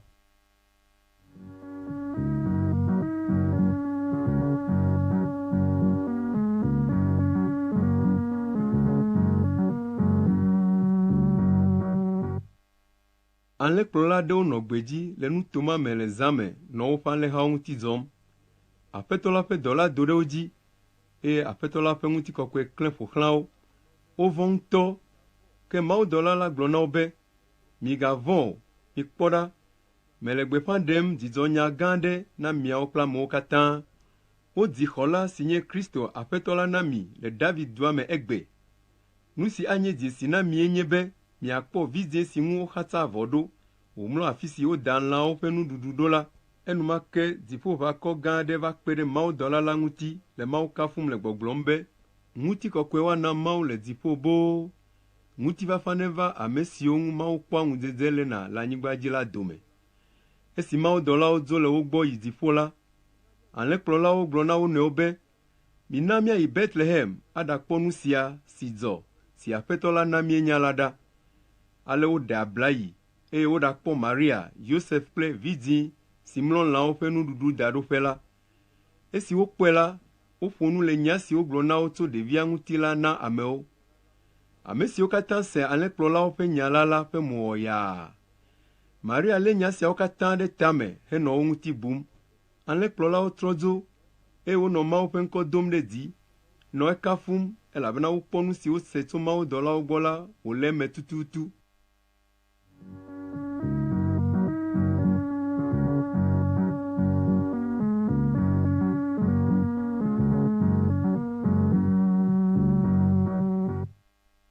Esi ŋkeke nyia de be woatu aʋa na ɖevia la, wotsɔ ŋkɔ nɛ be Yesu. Ŋkɔ siae mawudɔla la yɔ da ɖi be woatsɔ nɛ hafi wofɔ eƒe fu. Esi ɣeyiɣi si wole be woakɔ wo ŋuti le Mose ƒe sea nu la ɖo edzi la, wotsɔ Yesu yi ɖe Yerusalem bena woatɔe aɖo Aƒetɔ la ŋkume. Woŋlɔe ɖi le Aƒetɔ la ƒe sea me be, atu sia atu si ʋudɔnu la woaɖoe ɖi, wòanye nu kɔkɔe na Aƒetɔ la. Ale woyi Yerusalem be yewoasa vɔ abe ale si Aƒetɔ la ƒe sea bia ene. Akpakpa eve alo ahɔnɛvi eve wotsɔna saa vɔ siae. Ŋutsu aɖe nɔ Yerusalem le ŋkeke mawo me. Eŋkɔe nye Simeon. Enye ame dzɔdzɔe si subɔa Mawu ŋutɔ. Ame sia nɔ mɔ kpɔm na ɣeyiɣi si me Mawu afa akɔ na Israel la. Gbɔgbɔ kɔkɔe la le eya ma dzi. Eɖe fiae be maku o, va se esime wòakpɔ Aƒetɔ la ƒe Kristo la. Gbɔgbɔ la na wòva ge ɖe Mawu xɔa me. Esi Yesu dzilawo va ɖo kple ɖevia be ne yewoawɔ kɔnua nɛ le sia nu la, Simeon xɔe ɖe eƒe abɔwo dome hekafu Mawu gblɔ be, Aƒetɔ, domɔ nye wò dɔla azɔ, ne madzo le ŋutifafa me, elabena èwɔ wò ŋugbedodo la dzi nam. Nye ŋutɔ mekpɔ wò ɖeɖe si nèdzra ɖo na dukɔwo katã la kple nye ŋku. Ɖeɖe sia nye kekeli si ɖe wo lɔlɔ̃nu fia ame siwo menye Yudatɔwo o, eye wohe ŋutikɔkɔe vɛ na wò dukɔ Israel. Nya siwo Simeon gblɔ ɖe ɖevia ŋuti la wɔ moya na fofoa kple dadaa. Simeon yra wo, eye wògblɔ na dadaa Maria be, woɖoe ɖi be, to ɖevi sia dzi la, ame geɖe adze anyi, eye ame geɖe hã afɔ ɖe tsitre le Israel. Wogaɖoe ɖi hã be anye dzesi si ŋu amewo aƒo nu atitre ɖo bene ame geɖewo ƒe dzimesusu nadze. Wo hã la, vevesese aƒo ɖe wo dzi abe adekpui ɖaɖe ene. Nyɔnu aɖe si nye Mawu ƒe gbeƒãɖela la hã nɔ anyi. Eŋkɔe nye Hana, eye wònye Fanuel vinyɔnu tso Aser ƒomea me. Eya kple srɔ̃a wonɔ agbe ƒe 7 le srɔ̃ɖeɖe vɔ megbe. Emegbe la, ezɔ ahosi va se ɖe esime woti xɔ ƒe 84. Mawuxɔame ko wonɔna. Esubɔa Mawu, eye wòtia nu dɔna, hedoa gbe ɖa zã kple keli. Eya hã va ɖo le gaƒoƒo ma ke dzi, eye wòda akpe na Mawu heƒo nu tso ɖevia ŋuti na ame siwo le mɔ kpɔm be Mawu aɖe Yerusalem la.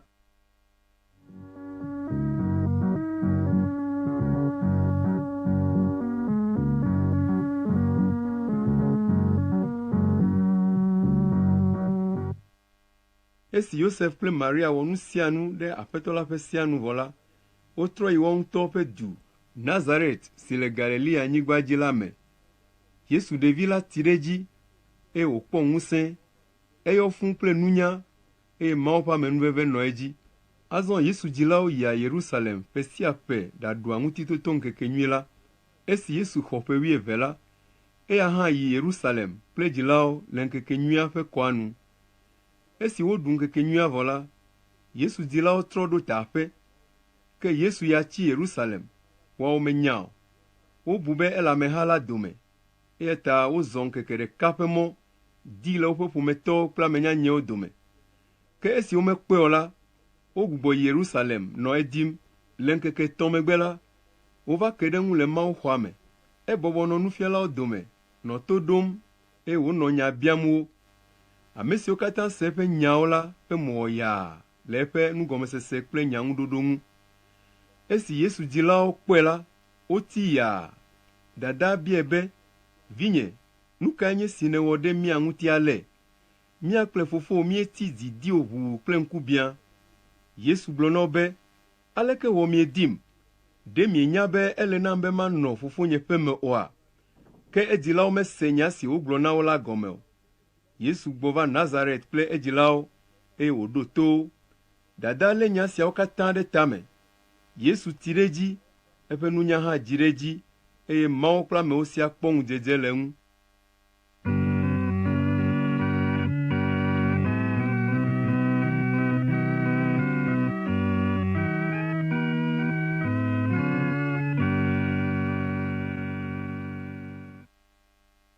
Lukata 3. Le Roma fiagã Tiberio ƒe fiaɖuɖu ƒe ƒe 15 me la, Pontio Pilato nɔ mɔmefia ɖum le Yudea nyigba dzi. Ɣe ma ɣi la, Herodes nye dziɖula le Galilea. Nɔvia Filipo nye dziɖula le Ituria kple Trachoniti nyigbawo dzi. Eye Lisania nye dziɖula le Abilene. Hana kple Kayafa nye nunɔlagãwo. Ƒe sia mee Mawu ƒe gbedeasi va na Yohanes, Zaharia vi, le gbedada ƒo. Etsa to Yɔdan tɔsisia ƒe nutowo katã me hele gbeƒã ɖem be amewo natrɔ dzime ne woade mawutsi ta na wo, ale be Mawu natsɔ woƒe nu vɔ̃wo ake wo. Woŋlɔ ɖe Mawu ƒe gbeƒãɖela Yesaya ƒe agbalẽ me be, "Ame aɖe le ɣli dom le gbedada ƒo, ebe midzra Aƒetɔ la ƒe mɔa ɖo, midzɔ eƒe afɔmɔwo. Woaku nu axe ʋɛ sia ʋɛ, eye woagbã to kple togbɛ ɖe sia ɖe ɖe anyi. Woadzɔ afi siwo glɔ̃ la, eye woawɔ teƒe tsakliwo woazrɔ̃." Amegbetɔ ƒome blibo la le akpɔ Mawu ƒe xɔxɔ la. Amehawo ƒo zi va Yohanes gbɔ be wòade mawutsi ta na yewo. Egblɔ na wo be, "Mi da ƒe dzidzimeviwo, ame kae ɖo aɖaŋu na mi be miasi le Mawu ƒe dɔmedzoe si gbɔna la nu? Azɔ la, miwɔ nu si fia be mietrɔ dzime tso miaƒe nu vɔ̃wo me. Miganɔ gbɔgblɔm na mia ɖokui bena Abraham ye nye yewo fofo o. Elabena mele gblɔm na mi be Mawu ate ŋu ana viwo nado tso kpe siawo me na Abraham. Fifi gɔ̃ hã la, wotsɔ fia ɖo atiwo ƒe ke dzi xoxo. Ati sia ati si metia ku nyuie o la, woatsoe eye woatsɔe ade dzo me." Amehawo bia Yohanes be, "Ekema nu ka míawɔ?" Yohanes ɖo eŋu na wo be, "Ame si si dziwui 2 le la, netsɔ ɖeka na ame si si ɖeke mele o la. Ame si si nuɖuɖu le hã, nemae kple ame si si ɖeke mele o. nuzɔlawo hã va be woade mawo tita na yewo.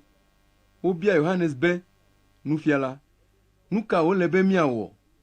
Eɖo ŋu na wo be, migadzɔ nu le amewo si ne wòagbɔ nu si woɖo na mi la dzi o. Asrafowo hã biae be, míawo hã ɖe, nu ka wole be miawɔ? Yohanes ɖo eŋu na wo be, migado ŋɔdzi na ame aɖeke axɔ nu le esi sesẽtɔe o. Migatsɔ ame aɖeke nu alakpatɔe o, eye mina miaƒe fetu nadze mia ŋu. Azɔ esi dukɔa nɔ mɔ kpɔm na Kristo la, eye ame geɖewo bu be ɖewohĩ Yohanes ye nye Kristo la ta la, Yohanes ʋu eme na wo katã gblɔ be, nye la, tie metsɔ le mawutsi dem ta na mi, ke ame si tri akɔ wum la gbɔna. Nyemedze atu eƒe afɔkpa ka gɔ̃ hã o, eya la tsɔ Gbɔgbɔ Kɔkɔe kple dzo ade mawutsi ta na mi. Elé lugbɔnu ɖe asi, eye wòakplɔ eƒe lugbɔƒe keŋkeŋ, aƒo lo aƒu, alɔ ɖe eƒe ava me. Ke trɔya la, atɔ dzoe kple dzo matimati. Yohanes tsɔ nuxlɔ̃amenya bubu geɖewo ɖe gbeƒã nyanyuie la na amewo. Eka mo na dziɖula Herodes, elabena exɔ nɔvia srɔ̃ Herodia ɖe, eye wòwɔ nu vɔ̃ɖi bubu geɖewo hã. Nu vɔ̃ɖi si Herodes gawɔ si ƒo wo katã ta lae nye be elé Yohanes de gaxɔ me.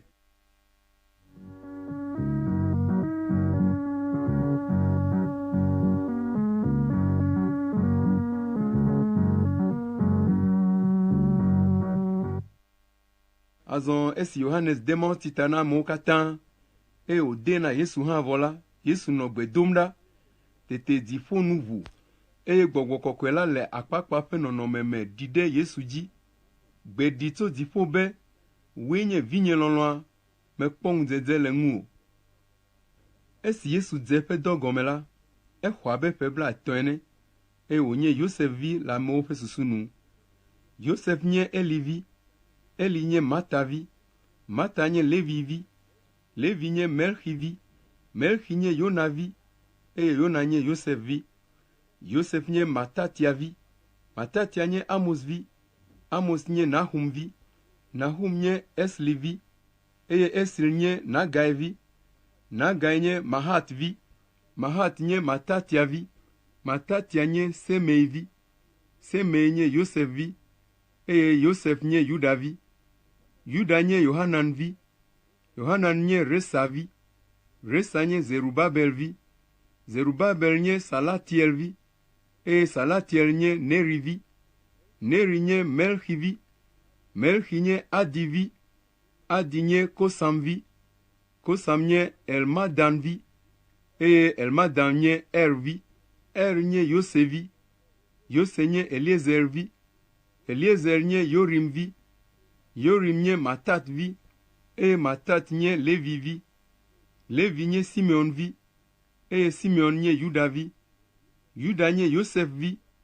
Yosef nye Yonam vi, eye Yonam nye Eliakim vi, Eliakim nye Melea vi, Melea nye Mena vi, Mena nye Matata vi, Matata nye Natan vi, eye Natan nye David vi, David nye Isai vi, Isai nye Obed vi, Obed nye Boaz vi, Boaz nye Salmon vi, eye Salmon nye Nahason vi, Nahason nye Aminadab vi, Aminadab nye Admin vi, Admin nye Arni vi, Arni nye Ezron vi, eye Ezron nye Perez vi, Perez nye Yuda vi, Yuda nye Jakob vi, Jakob nye Isak vi, Isak nye Abraham vi, eye Abraham nye Tara vi, Tara nye Nahor vi, Nahor nye Seruk vi, Seruk nye Regu vi, Regu nye Pelek vi, eye Pelek nye Eber vi, Eber nye Sala vi,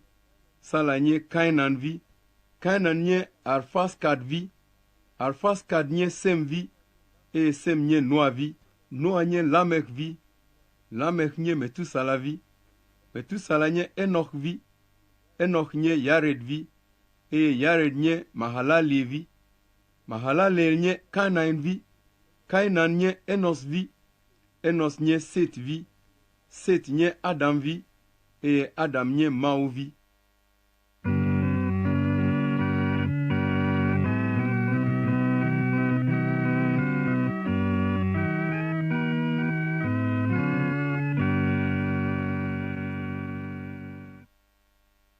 Lukata ene. Esi Yesu trɔ gbɔtso Yɔdan tɔsisia nu la, gbɔgbɔ kɔkɔe la yɔe tãŋ. Gbɔgbɔ la kplɔe yi ɖe gbedadaƒo, eye Abosam nɔ etem kpɔ ŋkeke 40. Meɖu naneke le ŋkeke mawo me o. Esi ŋkekeawo va yi vɔ la, dɔ wui. Tete Abosam gblɔ nɛ be, nenye Mawu vie nenye la, ekema ɖe gbe na kpe sia be wòatrɔ zu abolo. Yesu ɖo eŋu nɛ be, woŋlɔ ɖi be, amegbetɔ naganɔ agbe ɖe nuɖuɖu ko ŋu o. Abosam kplɔe yi ɖe teƒe kɔkɔ aɖe, eye wòɖe xexea me fiaɖuƒewo katã fiae le aɖabaƒoƒo ɖeka me. Egblɔ nɛ be, matsɔ ŋusẽ sia kple woƒe ŋutikɔkɔe katã ana o, elabena wotsɔe de asi nam, eye mate ŋu atsɔe na ame sia ame si nye ŋutɔ melɔ̃ la. Eya ta ne ede ta gu nam la, wo katã la zu tɔwò. Yesu ɖo eŋu nɛ be, woŋlɔe ɖi be, Aƒetɔ wò Mawu la ko nàde ta gu na, eye eya ɖeka ko nàsubɔ. Abosam kplɔe yi Yerusalem, eye wòtsɔe ɖo gbedoxɔ ƒe tutueƒe hegblɔ nɛ be, nenye Mawu vie nenye la, ekema dzo tso afii nàdze anyigba, elabena woŋlɔe ɖi be, Mawu ade se na eƒe dɔlawo be woakpɔ tawò. Woakɔ wò kple asi ɖe yame ale be wòafɔ makli kpe o. Yesu gblɔ nɛ be, wogblɔ hã be, mègate Aƒetɔ wò Mawu la kpɔ o. Esi Abosam wu tetekpɔ siawo katã nu vɔ la, ete ɖa le egbɔ gbɔ. Gbɔgbɔ la ƒe ŋusẽ le Yesu dzi, wògbugbɔ yi Galilea. Eƒe ŋkɔ ɖi ho le afi ma nutowo katã me. Efia nu le woƒe ƒuƒoƒewo, eye ame sia ame kafui.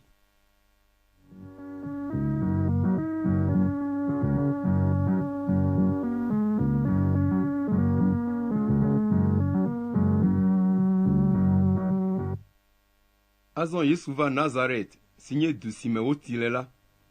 Abe ale si wowɔnɛ ene la, eyi ɖe ƒuƒoƒea le dzudzɔgbe. Etitre be yeaxlẽ mawunya, eye wotsɔ Mawu ƒe gbeƒãɖela Yesaya ƒe agbalẽ nɛ. Eka agbalẽa eye wòkpɔ teƒe si woŋlɔ ɖo be, Aƒetɔ la ƒe gbɔgbɔ le dinye, elabena esi ami nam, bena magblɔ nyanyuie la na ame dahewo.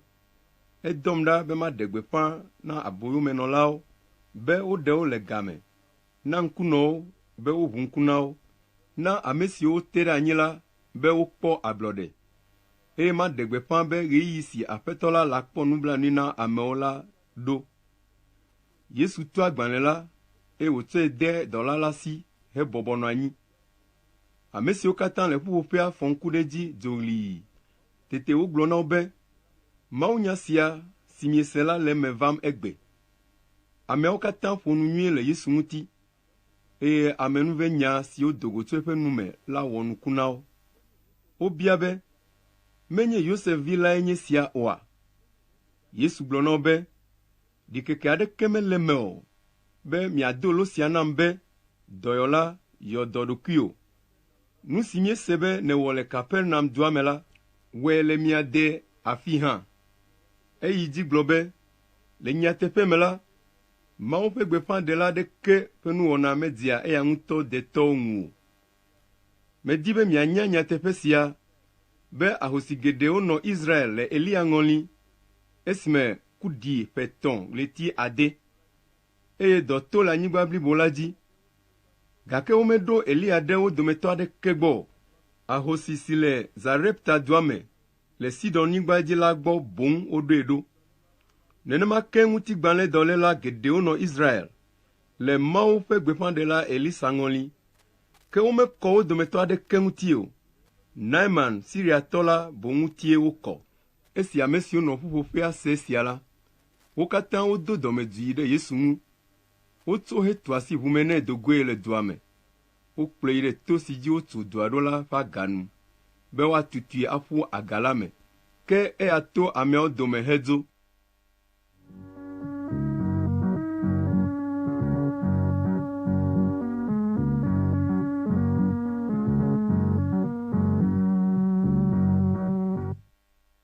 Yesu yi ɖe Kapernaum si nye du aɖe le Galilea nyigba dzi la me, eye wòfia nu le dzudzɔgbewo. Eƒe nufiafia wɔ nuku na ameawo, elabe eƒe nyawo fia be ŋusẽ tɔxɛ le esi. Ame aɖe si me gbɔgbɔ makɔmakɔ le la nɔ afi ma, eya do ɣli sesĩe be, ago gbɔ, nyaka le mía kple wò dome, wò Yesu Nazaretitɔ, ɖe nèva be yeatrɔ mía. Menya ame si nènye, wòe nye Mawu ƒe ame kɔkɔe la.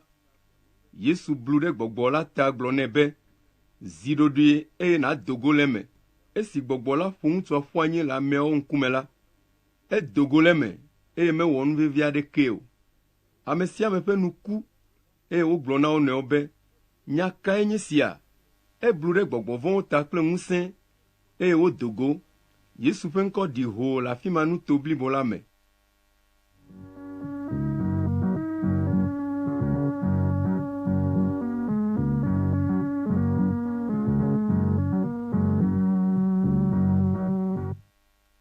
Yesu dzo le ƒuƒoƒea hege ɖe Simon ƒe me.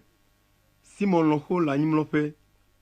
Asrã sesẽ aɖe lée eye woɖe kuku na Yesu be wòakpe ɖe ŋu. Yesu tsitre bi ɖe edzi eye wònyra ɖe asrã la. Tete asrã la kɔ le edzi enumake eye Simon lɔ̃xo fɔ hewɔ amedzro na wo. Esi ɣe le to ɖom la, ame siwo si dɔ vovovolélawo le la tsɔ wo vɛ na Yesu. Eda asi ɖe wo dometɔ ɖe sia ɖe dzi heda gbe le wo ŋu. Gbɔgbɔ makɔmakɔwo hã do go le ame geɖewo me kple ɣli be, wòe nye Mawu vi la. Ke Yesu gbe nya na gbɔgbɔ makɔmakɔwo eye meɖe mɔ na wo be woaƒo nu o, elabena wodze si be eyae nye Kristo la.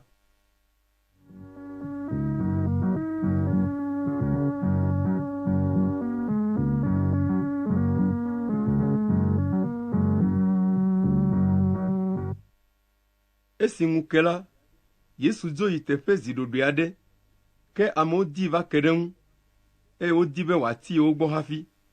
Ke egblɔ na wo be, ele nam be magblɔ Mawu ƒe fiaɖuɖu ŋutinya nyuie la afia le du bubuwo hã me, elabena esia ta wodɔm ɖa ɖo.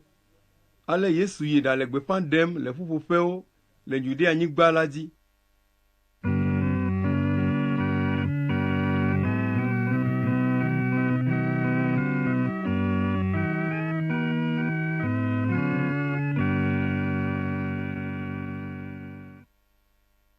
Lukata atɔ̃. Gbe ɖeka Yesu tsitre ɖe Genazaret tã la to, eye ameha la te ɖe ŋu kplikplikpli be yewoase mawunya. Ekpɔ tɔdziʋu eve le tã la to. Ɖɔkplɔlawo ɖi go le wo me le woƒe ɖɔwo kpalam. Yesu ge ɖe ʋua ɖeka si nye Simon tɔ la me, eye wòbia tso esi be wòaku ye ate ɖa tso go ŋui ʋɛe. Yesu bɔbɔnɔ tɔdziʋua me eye wòfia nu ameha la. Esi woƒo nu vɔ la, egblɔ na Simon be, miku ʋua yi tɔƒo ne miaɖi ɖɔ aɖe lã. Simon ɖo eŋu na Yesu be, amegã, míedze agbagba zã blibo la katã eye míeɖe naneke o, gake maɖi ɖɔ la le wo nya nu. Esi woɖi ɖɔa la, woɖe lã ale gbegbe be woƒe ɖɔawo de asi dzedze me. Ale womi asi wo tɔ siwo le ʋu kemea me la be woava kpe ɖe yewo ŋu. Wova eye woɖe lãwo de ʋu veawo me. Ʋuawo yɔ ale gbegbe be wode asi toyiyi me. Esi Simon Petro kpɔ esia la, edze klo ɖe Yesu ƒe afɔ nu gblɔ nɛ be, Aƒetɔ, dzo le gbɔnye elabena nu vɔ̃ wɔla menye. Egblɔ esia elabena kuvia ɖo eya kple ame siwo katã le afi ma la le lã gbogbo si woɖe la ta. Nenema ke ewɔ nuku na Yakobo kple Yohanes, Zebedeo vi, siwo nye Simon ƒe hadɔwɔlawo hã. Ke Yesu gblɔ na Simon be, mègavɔ̃, tso esia dzi heyina la, amegbetɔwo ɖe ge nàla. Esi woku woƒe ʋuawo va ɖi go la, wogblẽ woƒe nuwo katã ɖi, eye wodze eyome.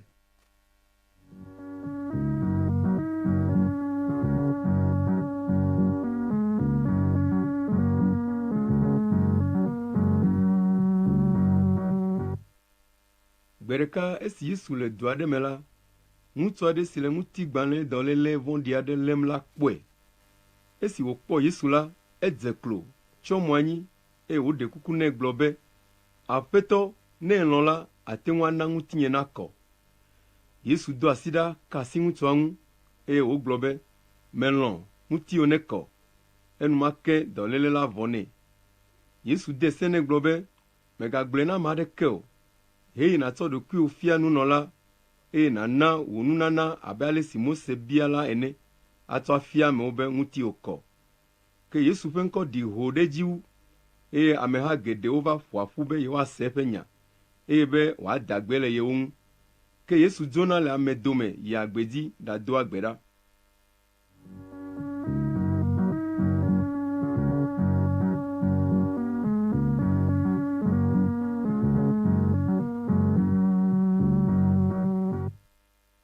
Gbe ɖeka esi Yesu nɔ nu fiam la, Farisitɔwo kple agbalẽfiala siwo tso du geɖe me le Galilea kple Yudea kpakple Yerusalem la va afi ma.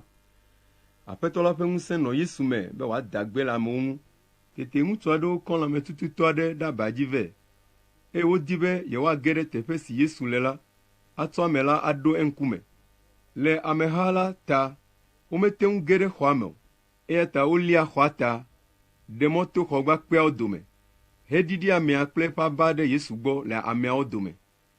Esi Yesu kpɔ woƒe xɔse la, egblɔ be, xɔ̃nye, wotsɔ wò nu vɔ̃wo ke o. Tete agbalẽfialawo kple Farisitɔwo de asi wo nɔewo va bia me be, ame kae nye si le busunya sia gblɔm? Ame aɖeke mate ŋu atsɔ nu vɔ̃ ake o, negbe Mawu ko. Esi Yesu kpɔ dzesii be wole nya siawo biam wo nɔewo la, ebia wo be, nu ka ta miele ɖi kem le miaƒe susu me? Nya siawo dometɔ ka gbɔgblɔe le bɔbɔe wu? Wotsɔ wò nu vɔ̃ ke o, loo alo titre nazɔ azɔli, be mianya be ŋusẽ le Amegbetɔvi la si le anyigba dzi be wòatsɔ nu vɔ̃ ake ta la. Egblɔ na lãmetututɔ la be, mebe titre, ŋlɔ wò aba ne nàyi aƒe me. Enumake ŋutsua titre le wo ŋkume, kɔ nu si dzi wòmlɔ la, eye wòdzo yi aƒe me hele Mawu kafum. Kuvia kple vɔvɔ̃ ɖo wo katã, eye wokafu Mawu gblɔ be, nu siwo miekpɔ egbe wɔ nuku loo.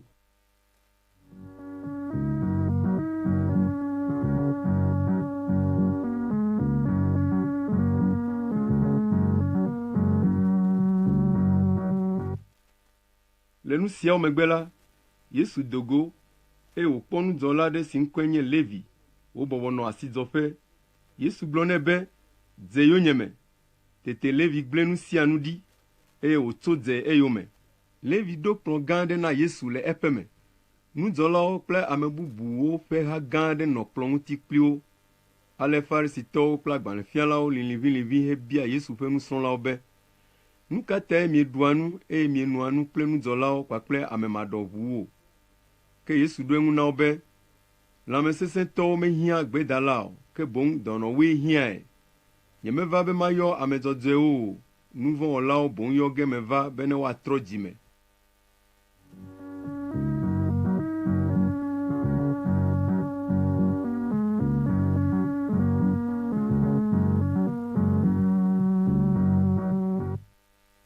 Ame aɖewo gblɔ na Yesu be, Yohanes ƒe nusrɔ̃lawo tia nu dɔ na edziedzi hedo agbe ɖa.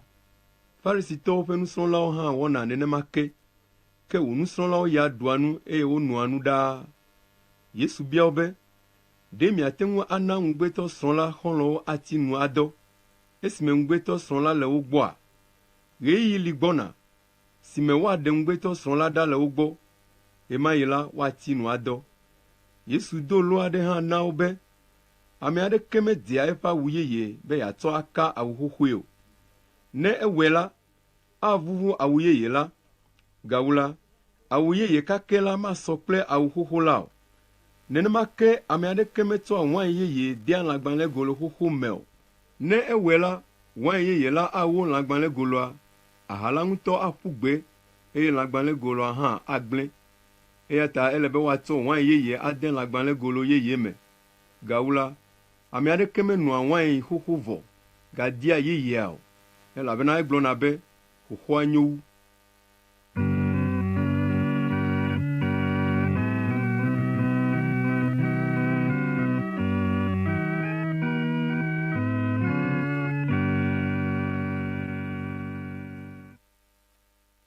Lukata ade. Yesu kple eƒe nusrɔ̃lawo va to lugble aɖewo me yina le dzudzɔgbe aɖe. Nusrɔ̃lawo ŋe lua ƒe ɖe, eye wotugui le asiƒo me heɖu.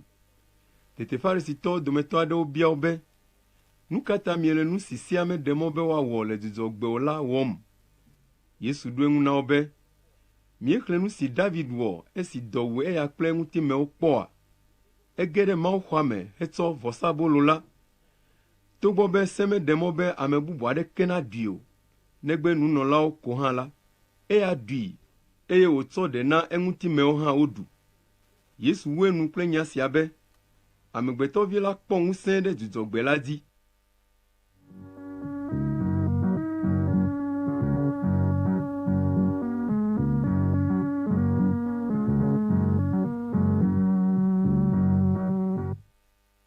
Eva me le Dzudzɔgbe bubu be Yesu yi ɖe ƒuƒoƒe ɖe afia nu. Ŋutsu aɖe si siti lé ɖusina la le afi ma. Agbalẽfialawo kple Farisitɔwo nɔ ŋku lém ɖe Yesu ŋu be adagbe le Dzudzɔgbe la ma hã, ne yewoatsɔ nya ɖe ŋu.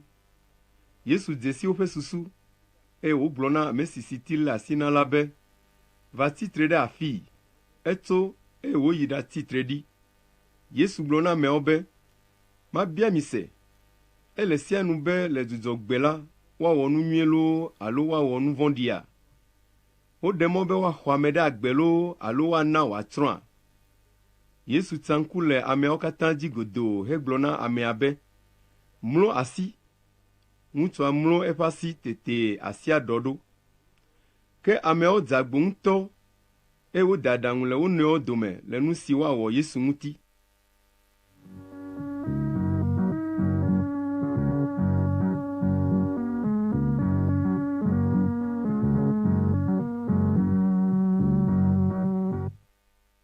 Le ŋkeke siawo me la, Yesu yi tonyigba la dzi be yeado gbe ɖa. Edo gbe ɖa na Mawu zã blibo la. Esi ŋu ke la, eyɔ eƒe nusrɔ̃lawo vɛ, eye wòtia ame 12 tso wo dome. Ena ŋkɔ wo be ame dɔdɔwo. Ameawoe nye Simon si wòtsɔ ŋkɔ na be Petro kple nɔvia Andrea, Yakobo kple Yohanes, Filipo kple Bartolomeo, Mateo kple Toma, Yakobo si nye Alfeovi kple Simon, si woyɔna be ɖokuisinɔnɔdilawo ƒe habɔbɔmenɔla, Yuda, Yakobovi kple Yuda Iskariot, ame si va zu yomemɔfiala.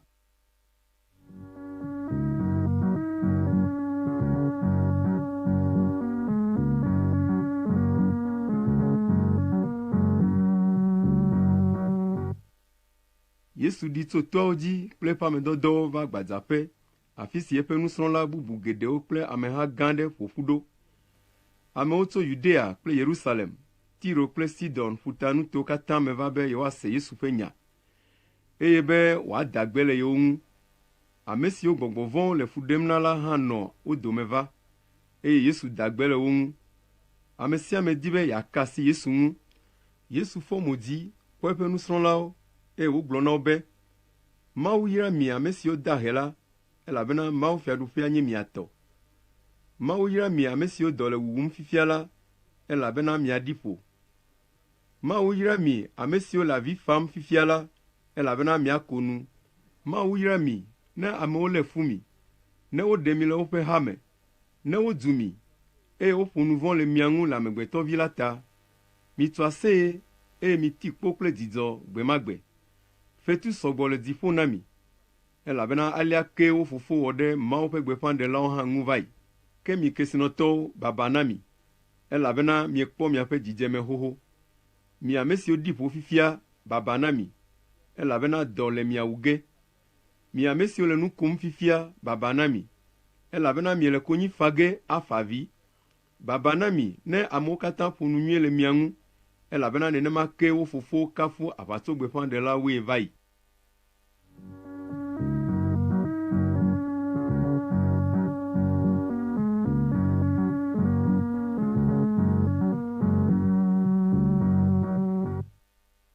Ke mele gblɔm na mi ame siwo le nye nya siawo sem la be, milɔ̃ miaƒe ketɔwo, midi nyuie na ame siwo lé mi ɖe keme, mibia yayra na ame siwo ƒoa fi dea mi, eye mido gbe ɖa ɖe ame siwo dzua mi la ta. Ame si ƒo tome na wò la, trɔ evelia hã nɛ. Ame si xɔ wò awu ʋlaya le asiwò la, tsɔ wò dziwui hã nɛ. Na nu ame sia ame si bia nu wò, eye ne ame aɖe tsɔ wò nane la, mègabia eta o. Nu si miedina be amewo nawɔ na mi la, miwɔ nu ma ke na woawo hã. Ne mielɔ̃ ame siwo lɔ̃ mi ɖeɖe ko la, akpe kae li woada na mi? ame maɖɔʋuwo hã lɔ̃ ame siwo lɔ̃awo ɖe. Ne miewɔ adɔmenyo na ame siwo wɔ adɔmenyo na mi ɖeɖe ko la, akpe kae li woada na mi? Ame maɖɔʋuwo gɔ̃ hã wɔna nenema ke ɖe. Ne miedo nu na ame siwo miele mɔ kpɔm na be woava xee ɖe teƒe na mi la, akpe aɖe li woada na mia? Ame maɖɔʋuwo gɔ̃ hã doa nu na wo nɔewo be ne woaxee ɖe teƒe na yewo. Ke milɔ̃ miaƒe futɔwo, miwɔ dɔmenyo, mido nu, eye migakpɔ mɔ be woaɖoe teƒe na yewo. Ekema miaƒe fetu alolo, eye Dziƒoʋĩtɔ la awɔ mi viawoe, elabena eya nyoa dɔme na ame made akpewo kple ame vɔ̃ɖiwo siaa.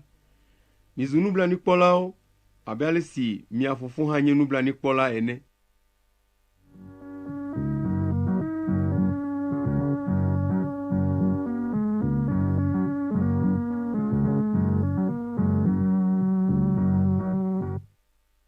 Migadrɔ̃ ʋɔnu ame o, ekema Mawu madrɔ̃ ʋɔnu miawo hã o. Migabu fɔ ame o, ekema Mawu mabu fɔ miawo hã o. Mitsɔ vodada ke, ekema Mawu atsɔ ake miawo hã. Mina nu ame, ekema Mawu hã ana nu mi. Nudzidze nu nyuie si woʋuʋu hetee, wòyɔ gbagba lae woatsɔ adoe akɔ ɖe nu me na mi. Elabena nudzidze nu si mietsɔ dzidze nui na amewo la, eya ke Mawu atsɔ adzidze nui na mi. Yesu dolo hã na wo be, ɖe ŋkuagbatɔ ate ŋu akplɔ ŋkuagbatɔa? Ɖe wo ame eve la mage adze dome oa? Nusrɔ̃vi menya nuwua eƒe nufiala o. Ne ɖe sia ɖe srɔ̃ nu vɔ la, ɖe ko anɔ abe eƒe nufiala ene. Aleke wɔ nèle atifefe si le nɔviwò ƒe ŋku dzi la kpɔm, ke mebu atikpo si le wò ŋutɔ wò ŋku dzi la ŋu o? Aleke la wɔ nàte ŋu agblɔ na nɔviwò be, nɔvi, na maɖe atifefe la le ŋku dzi na wò, esi mele atikpo si le wò ŋutɔ wò ŋku dzi ya kpɔm o? Wò alakpatɔ, ɖe atikpoa ɖa le wò ŋutɔ wò ŋku dzi gbã, ekema àkpɔ nu nyuie, ate ŋu aɖe atifefe la ɖa le ŋku dzi na nɔviwò.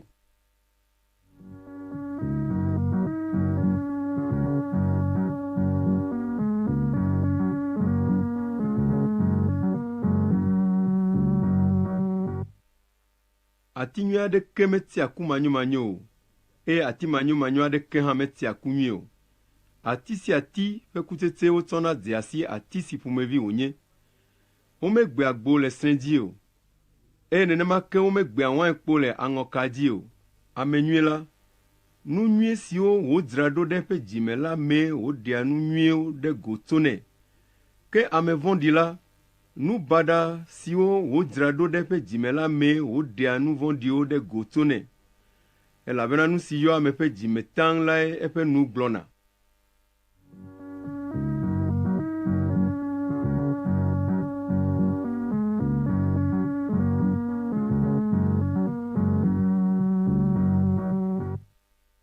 Nu ka ta miele yɔyim be aƒetɔ, aƒetɔ, gake miewɔna ɖe nu si megblɔ na mi la dzi o?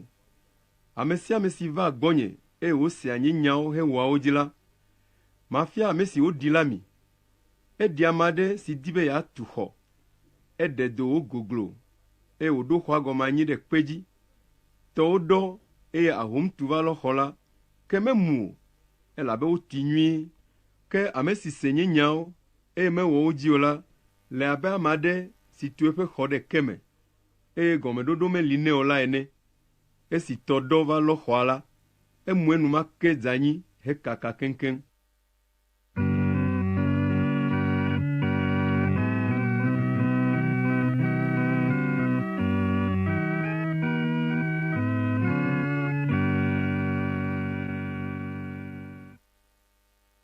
Lukata adre. Esi Yesu gblɔ nya siawo katã na ameawo vɔ la, Lukata 14. Dzidzɔgbe aɖe la, Yesu yi nuɖuƒe le Farisitɔwo ƒe amegãwo dome. Marko ta adre. Farisitɔwo kple agbalẽfiala aɖewo siwo tso Yerusalem la ƒoƒu ɖe Yesu gbɔ. Wokpɔ bena eƒe nusrɔ̃la aɖewo ɖua nu asimaklɔmaklɔe, si gɔmee nye be womeklɔ asi ɖe kɔnu nu o. Enye kɔnu na Farisitɔwo kple Yudatɔwo katã be woaklɔ wo ɖokui ŋuti nyuie hafi aɖu nu. Wolé afɔ ɖe blematɔwo ƒe kɔnyinyiwo ŋuti pɛpɛpɛ. Ne wotso asime gbɔ, eye womele tsi o la, womeɖua nu o. nenema ke kɔnyinyi bubu geɖewo hã gali, siwo me wolé ɖe asi le kplo, nuɖanuwo, ganuwo kple abatiwo kɔklɔ ŋuti. Ale Farisitɔ kple agbalẽfiala siawo biae be, nu ka ta wò nusrɔ̃lawo ya mezɔna ɖe mía tɔgbuiwo ƒe kɔnyinyi nu o, ke boŋ woɖua nu kple asi ƒoɖi? Yesu ɖo eŋu na wo be, Yesaya ƒe nya si wogblɔ le mia alakpatɔ siawo ŋuti la le eme vavã. Woŋlɔe ɖi be, dukɔ sia le subɔyem kple numenya viviwo ko, ke woƒe dzi ate ɖa xaa tso gbɔnye. Wole subɔyem dzodzro, elabena wole amegbetɔwo ƒe sededewo fiam ɖe Mawu tɔ teƒe. Mieɖe asi le Mawu ƒe se la ŋu, eye mielé amegbetɔwo ƒe kɔnyinyiwo ya me ɖe asi sesĩe. Egagblɔ hã be, mietɔ ye mɔ dzi, ɖe Mawu ƒe se la ɖa dzaa, bena miawɔ ɖe mia ŋutɔ miaƒe kɔnyinyi dzi. Le kpɔɖeŋu me, esi Mose de se be, bu fofo kple dawò, eye wogagblɔ hã be, ame si ke gblɔ nya vɔ̃ ɖe tɔa alo nɔa ŋuti la, wonewui la.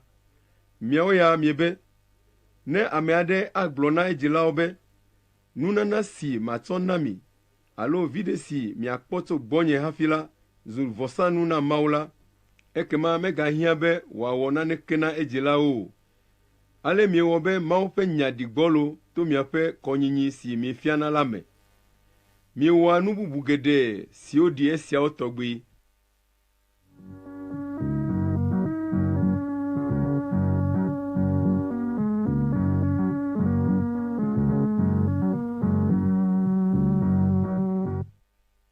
Yesu gayɔ ameha la va ɖokui gbɔ, eye wogblɔ na wo be, mi katã miɖo tom ne miase nu gɔme be, naneke melia tso gota age ɖe ame me si ate ŋu aƒo ɖii o, ke boŋ nu siwo le godom tso ame me la, woawoe ƒoa ɖii.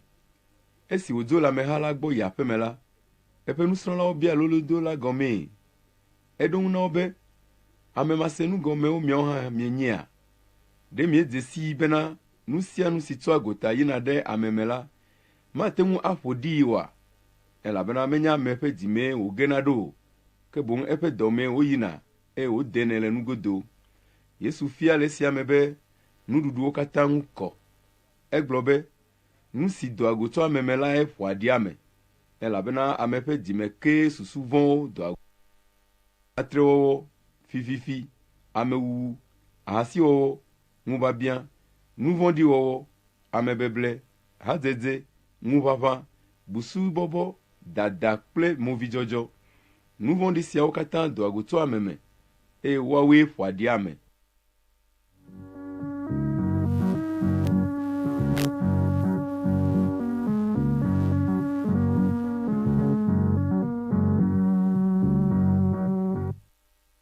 Yesu dzo le afi ma yi ɖe Tiro nuto me, eyi ɖe aƒe aɖe me, eye medi be ame aɖeke nanya o, ke mete ŋu ɣla eɖokui o. Nyɔnu aɖe si vinyɔnuvi me gbɔgbɔ makɔmakɔ le la se ŋkɔ, eye wòtii ve enumake hedze klo ɖe eƒe afɔ nu. Nyɔnu sia nye Helatɔ, si nye Sirofoenikevi dzidzia. Eɖe kuku nɛ be wòanya gbɔgbɔ vɔ̃ la ado go tso ye vinyɔnuvi la me. Yesu gblɔ nɛ be, na ɖeviwo naɖi ƒo gbɔ, elabena medze be woatsɔ ɖeviwo ƒe nuɖuɖu aƒu gbe na avuwo o.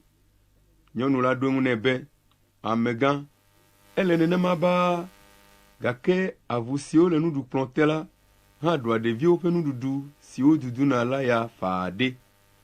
Yesu gblɔ nɛ be, le wo nya sia ta la, hei, gbɔgbɔ vɔ̃ la do go le viwò nyɔnuvi la me.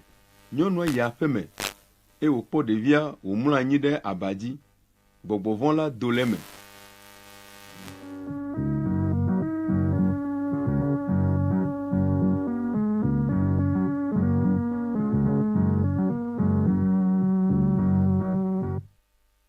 Yesu trɔ tso Tiro nutɔ me yi ɖato Sidon kple Dotawɔwo ƒe nuto me, hedo ɖe Galilea ƒuta.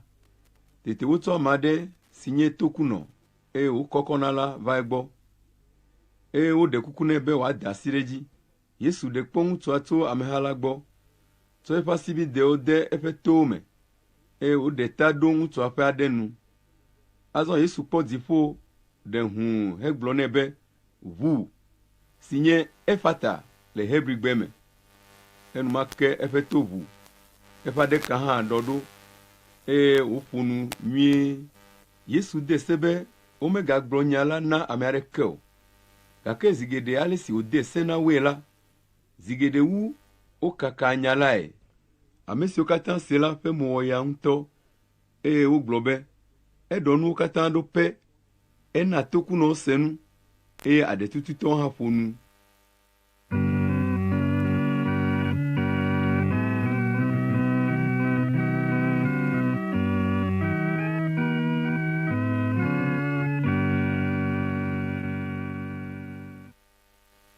Marko ta enyi. Esia megbe la, ameha gã aɖe gava ƒo ƒu. Esi naneke meli woaɖu o ta la, Yesu yɔ eƒe nusrɔ̃lawo va egbɔ gblɔ na wo be, ameha la ƒe nu wɔ nublanui nam, elabena ŋkeke 3 sɔŋ nye siwo le ŋunye, ke naneke mele wo si woaɖu o. Ne medo mɔ wo dɔmeɣi la, woagbɔdzɔ, eye nu atso wo le mɔta. Kpe ɖe sia ŋuti la, wo dometɔ aɖewo tso didiƒe. Eƒe nusrɔ̃lawo ɖo eŋu nɛ be, afi ka míate ŋu akpɔ nuɖuɖu atsoe le gbedada ƒo afi sia ana ame siawo katã woaɖu aɖi ƒo. Ebia wo be, abolo nenie le mia si? Woɖo eŋu be, woame 7. Yesu na ameha la bɔbɔ nɔ anyi hena nuɖuɖu. Etsɔ abolo 7awo da akpe na Mawu ɖe wo ta, eye wòka wo na eƒe nusrɔ̃lawo be woama na ameha la. Nusrɔ̃lawo ma nuɖuɖua na ameha la, kalami ʋe aɖe hã le wo si. Esi Yesu bia yayra ɖe edzi la, ena wotsɔ ya hã ɖo wo kɔme. Woɖu nu ɖi ƒo. Esi woƒo kake si wosusɔ la nu ƒu la, wokpɔ kusi 7. Ameawo ƒe xexlẽme anɔ 4,000. Yesu do mɔ wo, eye eya kple eƒe nusrɔ̃lawo ɖo tɔdziʋu enumake va Dalmanuta nutowo me.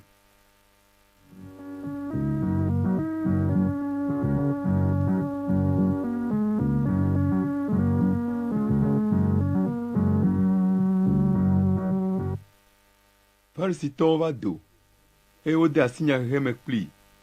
Wodoe kɔ hele biam be wòana dzesiwo tso dziƒo. Yesu ɖe hu le eɖokui me gblɔ be, aleke wɔ egbegbevi siawo le nukunu biam? Magblɔ na mi koŋ be womele nukunu aɖeke ɖe ge afia mi ame siawo o. Tete wòdzo le wo gbɔ, gaɖo tɔdziʋu la heyi ɖe go kemɛ dzi.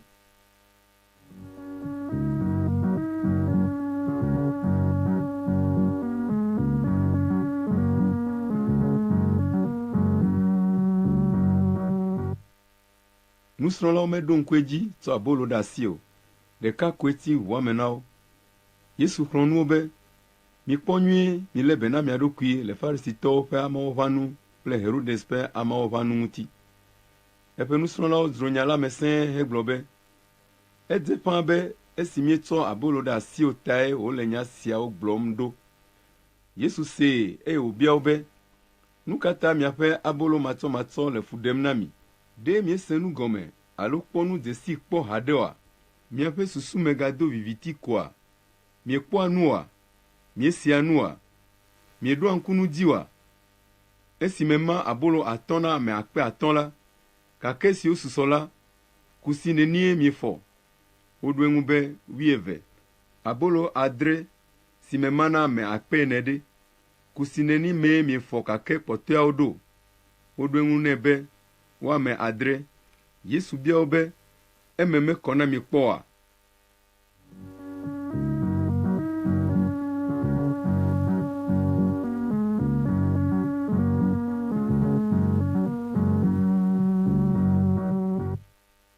Wova Betsaida, eye ame aɖewo kplɔ ŋkuagbãtɔ aɖe va Yesu gbɔ heɖe kuku nɛ be wòaka asi eŋu. Yesu lé ŋkuagbãtɔ la ƒe alɔnu, eye wokplɔe do goe le dua me. Enyɔ ta ɖe ƒe ŋku dzi, hetsɔ asi ɖo edzi, eye wòbie be, ele nane kpɔma? Ŋkuagbãtɔ la fɔ kɔ dzi, eye wòɖo eŋu nɛ be, mekpɔ amewo flufluflu, wole abe atiwo ene hele zɔzɔm. Tete Yesu gatsɔ eƒe asiwo ɖo ŋutsua ƒe ŋkuwo dzi. Ŋutsua klẽ ŋku sesĩe, ŋkuawo ɖɔɖo, eye wòkpɔ nu sia nu nyuie azɔ. Yesu ɖoe ɖe aƒe kple nya siawo be, megage ɖe dua me gɔ̃ hã o.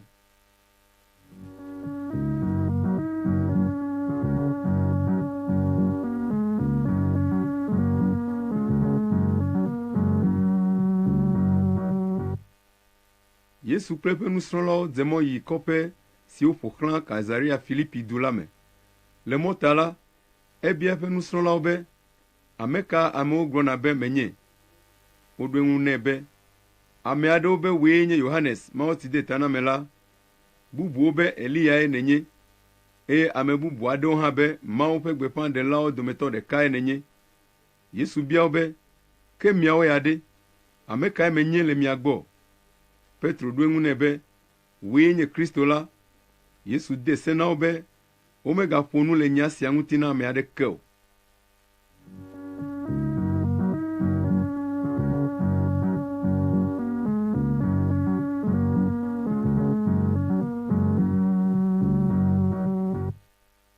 Azɔ Yesu de asi nufiafiawo me be, ele na amegbetɔvi la bena wòakpe fu geɖe, eye amegãwo, nunɔlagãwo kple agbalẽfialawo ado vloe, eye woawui, gake agafɔ ɖe tsitre le ŋkeke etɔ̃a gbe. Yesu gblɔ nya sia na wo le ame dome, ke Petro ɖe kpɔe, eye wòde asi nyagbegbe me nɛ. Yesu trɔ kpɔ eƒe nusrɔ̃lawo dzi ɖa heka mo na Petro gblɔ be, dze na mayi, Abosam, elabena nu siwo le vevie na wò la, womedze Mawu tɔ dzi o, ke boŋ amegbetɔ tɔwo wonye. Eyɔ ameha la kple eƒe nusrɔ̃lawo va eɖokui gbɔ, eye wògblɔ na wo be, ne ame aɖe di be yeanɔ yonyeme la, negbe nu le eya ŋutɔ ɖokui gbɔ, netsɔ eƒe atitsoga, eye wòanɔ yonyeme. Elabena ame si ke di be yeaɖe eƒe agbe la, abui, ke ame si ke abo eƒe agbe ɖe nye kple nyanyui la ta la, woaxɔe ɖe agbe. Elabena vi ɖeka wòanye na ame, ne xexeme blibo la katã zu tɔ, gake wòabu eƒe agbe. Alo ɖe nane li si amegbetɔ ate ŋu atsɔ aɖɔli eƒe agbea? Ame si ke nye kple nye nyawo kpe ŋu na le egbegbevi siawo siwo mexɔ se o, eye wonye nu vɔ̃ wɔlawo la ŋkume la, ame ma akpe ŋu na amegbetɔvi la hã, ne eva do ɖe fofoa ƒe ŋutikɔkɔe me kple mawudɔla kɔkɔeawo.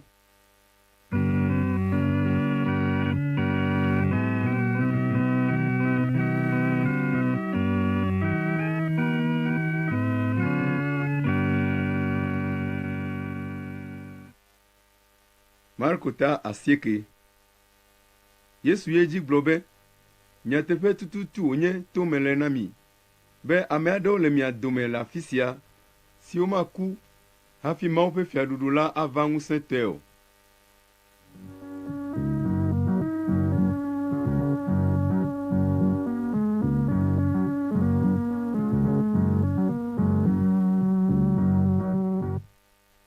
Le ŋkeke ade megbe la, Yesu kplɔ Petro, Yakobo kple Yohanes, eye woawo ɖeɖe woyi to kɔkɔ aɖe dzi dzaa. Eƒe dzedzeme trɔ le wo ŋkume, eye eƒe awuwo trɔ fu tititi hele dzo dam miamia. Nunyala aɖeke mele anyigba dzi si ate ŋu anya wo woafu nenema o. Eliya kple Mose woɖe wo ɖokui fia wo, eye wole nu ƒom kple Yesu. Petro gblɔ na Yesu be, Nufiala, enye dzidzɔ na mí ŋutɔ be míeva afii. Na míawɔ agbadɔ 3, tɔwò ɖeka, Mose tɔ ɖeka, eye Eliya hã tɔ ɖeka. Ke menya nu si gblɔm wòle o, elabena ɖe wolulu, eye vɔvɔ̃ ɖo wo ŋutɔ. Alilikpo va hedo vɔvɔli ɖe wo dzi. Tete gbe ɖi tso alilikpo la me be, vinyee nye ame sia, nyemelɔ̃a nu le egbɔ o, miɖo toe. Wotsa ŋku mlamla, ke womegakpɔ ame bubu aɖeke o, negbe Yesu ɖeka ko. Esi woɖi tso toa dzi gbɔna la, ede se na wo bena womegagblɔ nu siwo kpɔ la na ame aɖeke o, va se ɖe esime amegbetɔvi la nafɔ tso ame kukuwo dome. Nya la ti woawo ɖeɖe dome, eye wole wo nɔewo biam be, titretiti tso ame kukuwo dome gɔme ɖe. Wobia Yesu be, nu ka ta agbalẽfialawo gblɔna be ele be Eliya nava do ŋgɔ? Eɖo ŋu na wo be, nyateƒe, ele be Eliya nava do ŋgɔ be wòaɖo nuwo woteƒe, nu ka ta woŋlɔ ɖi le amegbetɔvi la ŋu be akpe fu geɖe, eye woado vloe. Mele gblɔm na mi be Eliya va xoxo, eye wowɔ nu si wolɔ̃ la ɖe ŋuti abe ale si woŋlɔe ɖi la ene.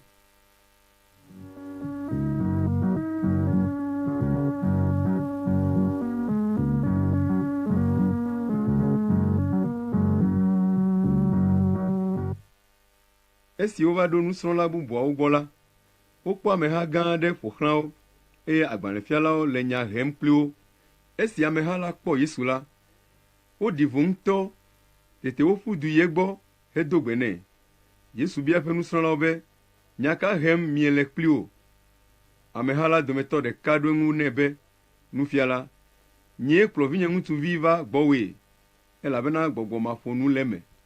Afi sia afi si wòlée le la, etsɔnɛ ƒu anyi, futukpɔ dona le nu, eye woɖu aɖukli heliana.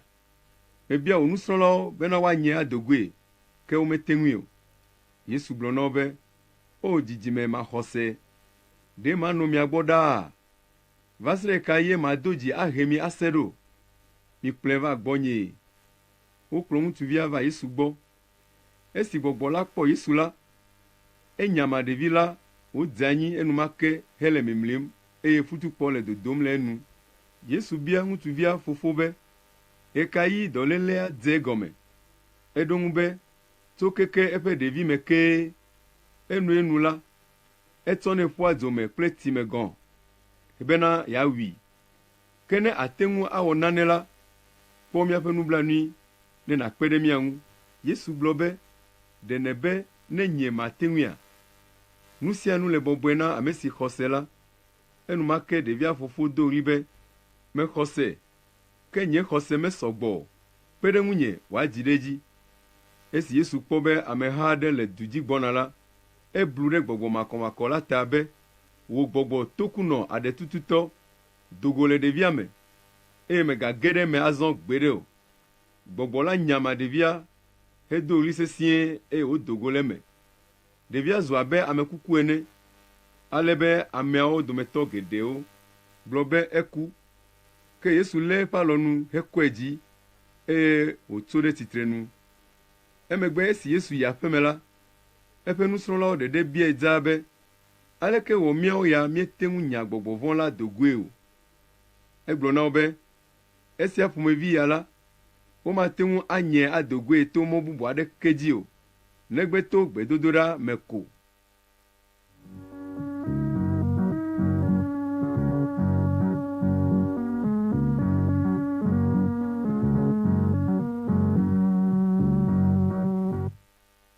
Yesu kple eƒe nusrɔ̃lawo dzo le afi ma yi ɖato Galilea. Ke Yesu medi be ame aɖeke nanya o, elabena enɔ nu fiam eƒe nusrɔ̃lawo be, wole amegbetɔvi la de ge asi na amewo, eye woawui, eye ne wowui la, agati tre le ŋkeke 3 megbe. Ke womese nufafia la gɔme o, gake wole vɔvɔ̃m be yewoabia egɔmee.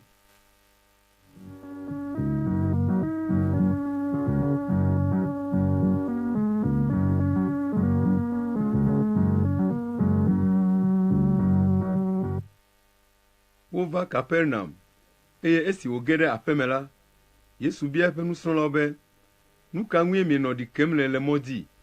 Ke woawo zi kpi, elabena wonɔ nya ʋlim le wo nɔewo dome le mɔa dzi le ame si nye ame vevitɔ ŋuti. Yesu bɔbɔ nɔ anyi, yɔ ame 12, eye wògblɔ na wo be, ame si ke di be yeaxɔ nɔƒe gbãtɔ la, ele nɛ be wòanye amewo katã ƒe mlɔetɔ kple woƒe subɔla.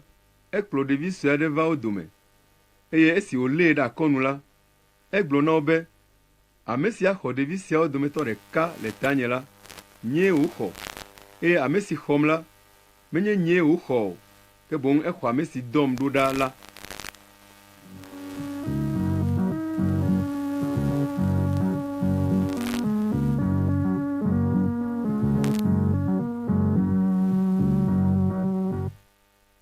Yohanes gblɔ na Yesu be, nufiala, míekpɔ ame aɖe si le gbɔgbɔ vɔ̃wo nyam dogoe le wò ŋkɔ me, eye míegbe nɛ, elabena mele mía yome o. Ke Yesu gblɔ be, migagbe nɛ o, elabena ame aɖeke meli si awɔ ŋusẽ dɔ le nye ŋkɔ me, eye le eya megbe kasia wòate ŋu agblɔ nya vɔ̃ ɖe ŋunye o. Ame si ke metsi tre ɖe mía ŋu o la, mía dzi wòle.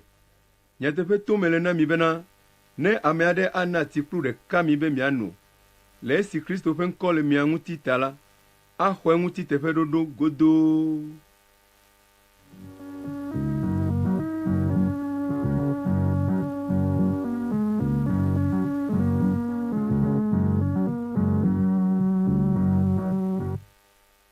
ame si ke akplɔ ɖevi sue siwo xɔ dinye se la dometɔ ɖeka ade nu vɔ̃ me la, ne wotsɔ te gã aɖe ti ɖe kɔ nɛ, eye wotsɔe ƒu gbe ɖe atsiaƒu me hã la, anye ne enyo nɛ wu.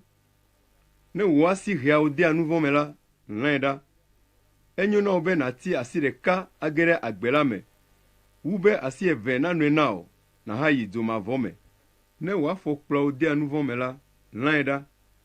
Enyo na wò be nàge ɖe agbe la me kple afɔ ɖeka, wu be afɔ eve nanɔ asiwò, eye woatsɔ wò aƒu gbe ɖe dzomavɔ me. Ne wò ŋku heawo dea nu vɔ̃ me la, hoe le tome. Enyo na wò be nàyi ɖe mawufiaɖuƒe la me kple ŋku ɖeka, wu be ŋku ve nanɔ ŋuwò, gake woatsɔ wò aƒu gbe ɖe dzomavɔ me. Afi si nye mekuna le o, eye dzo hã metina o, elabena woatsɔ dzo akɔ ame sia ame ŋu abe ale si wotsɔ adze kɔa vɔsaŋui la ene. Dze la nu nyui wònye, ke ne nu si wɔe wònye dze la do le me la, nane li miatsɔ adee wòaganye dzea. Mina dze naɖo mi, eye minɔ ŋutifafa me kple mia nɔewo.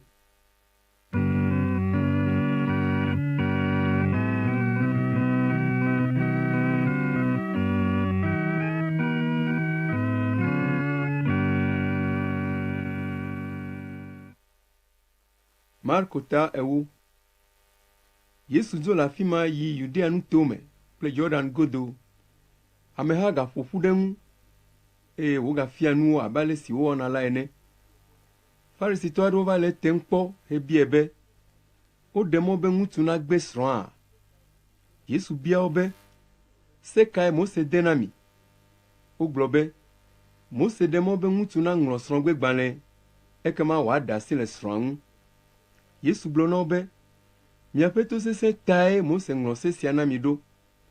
Tso xexeme ƒe gɔmedzedze me ke la, atu kple asi Mawu wɔ, eya ta ame agblẽ tɔa kple nɔa ɖi, alé ɖe srɔ̃a ŋu,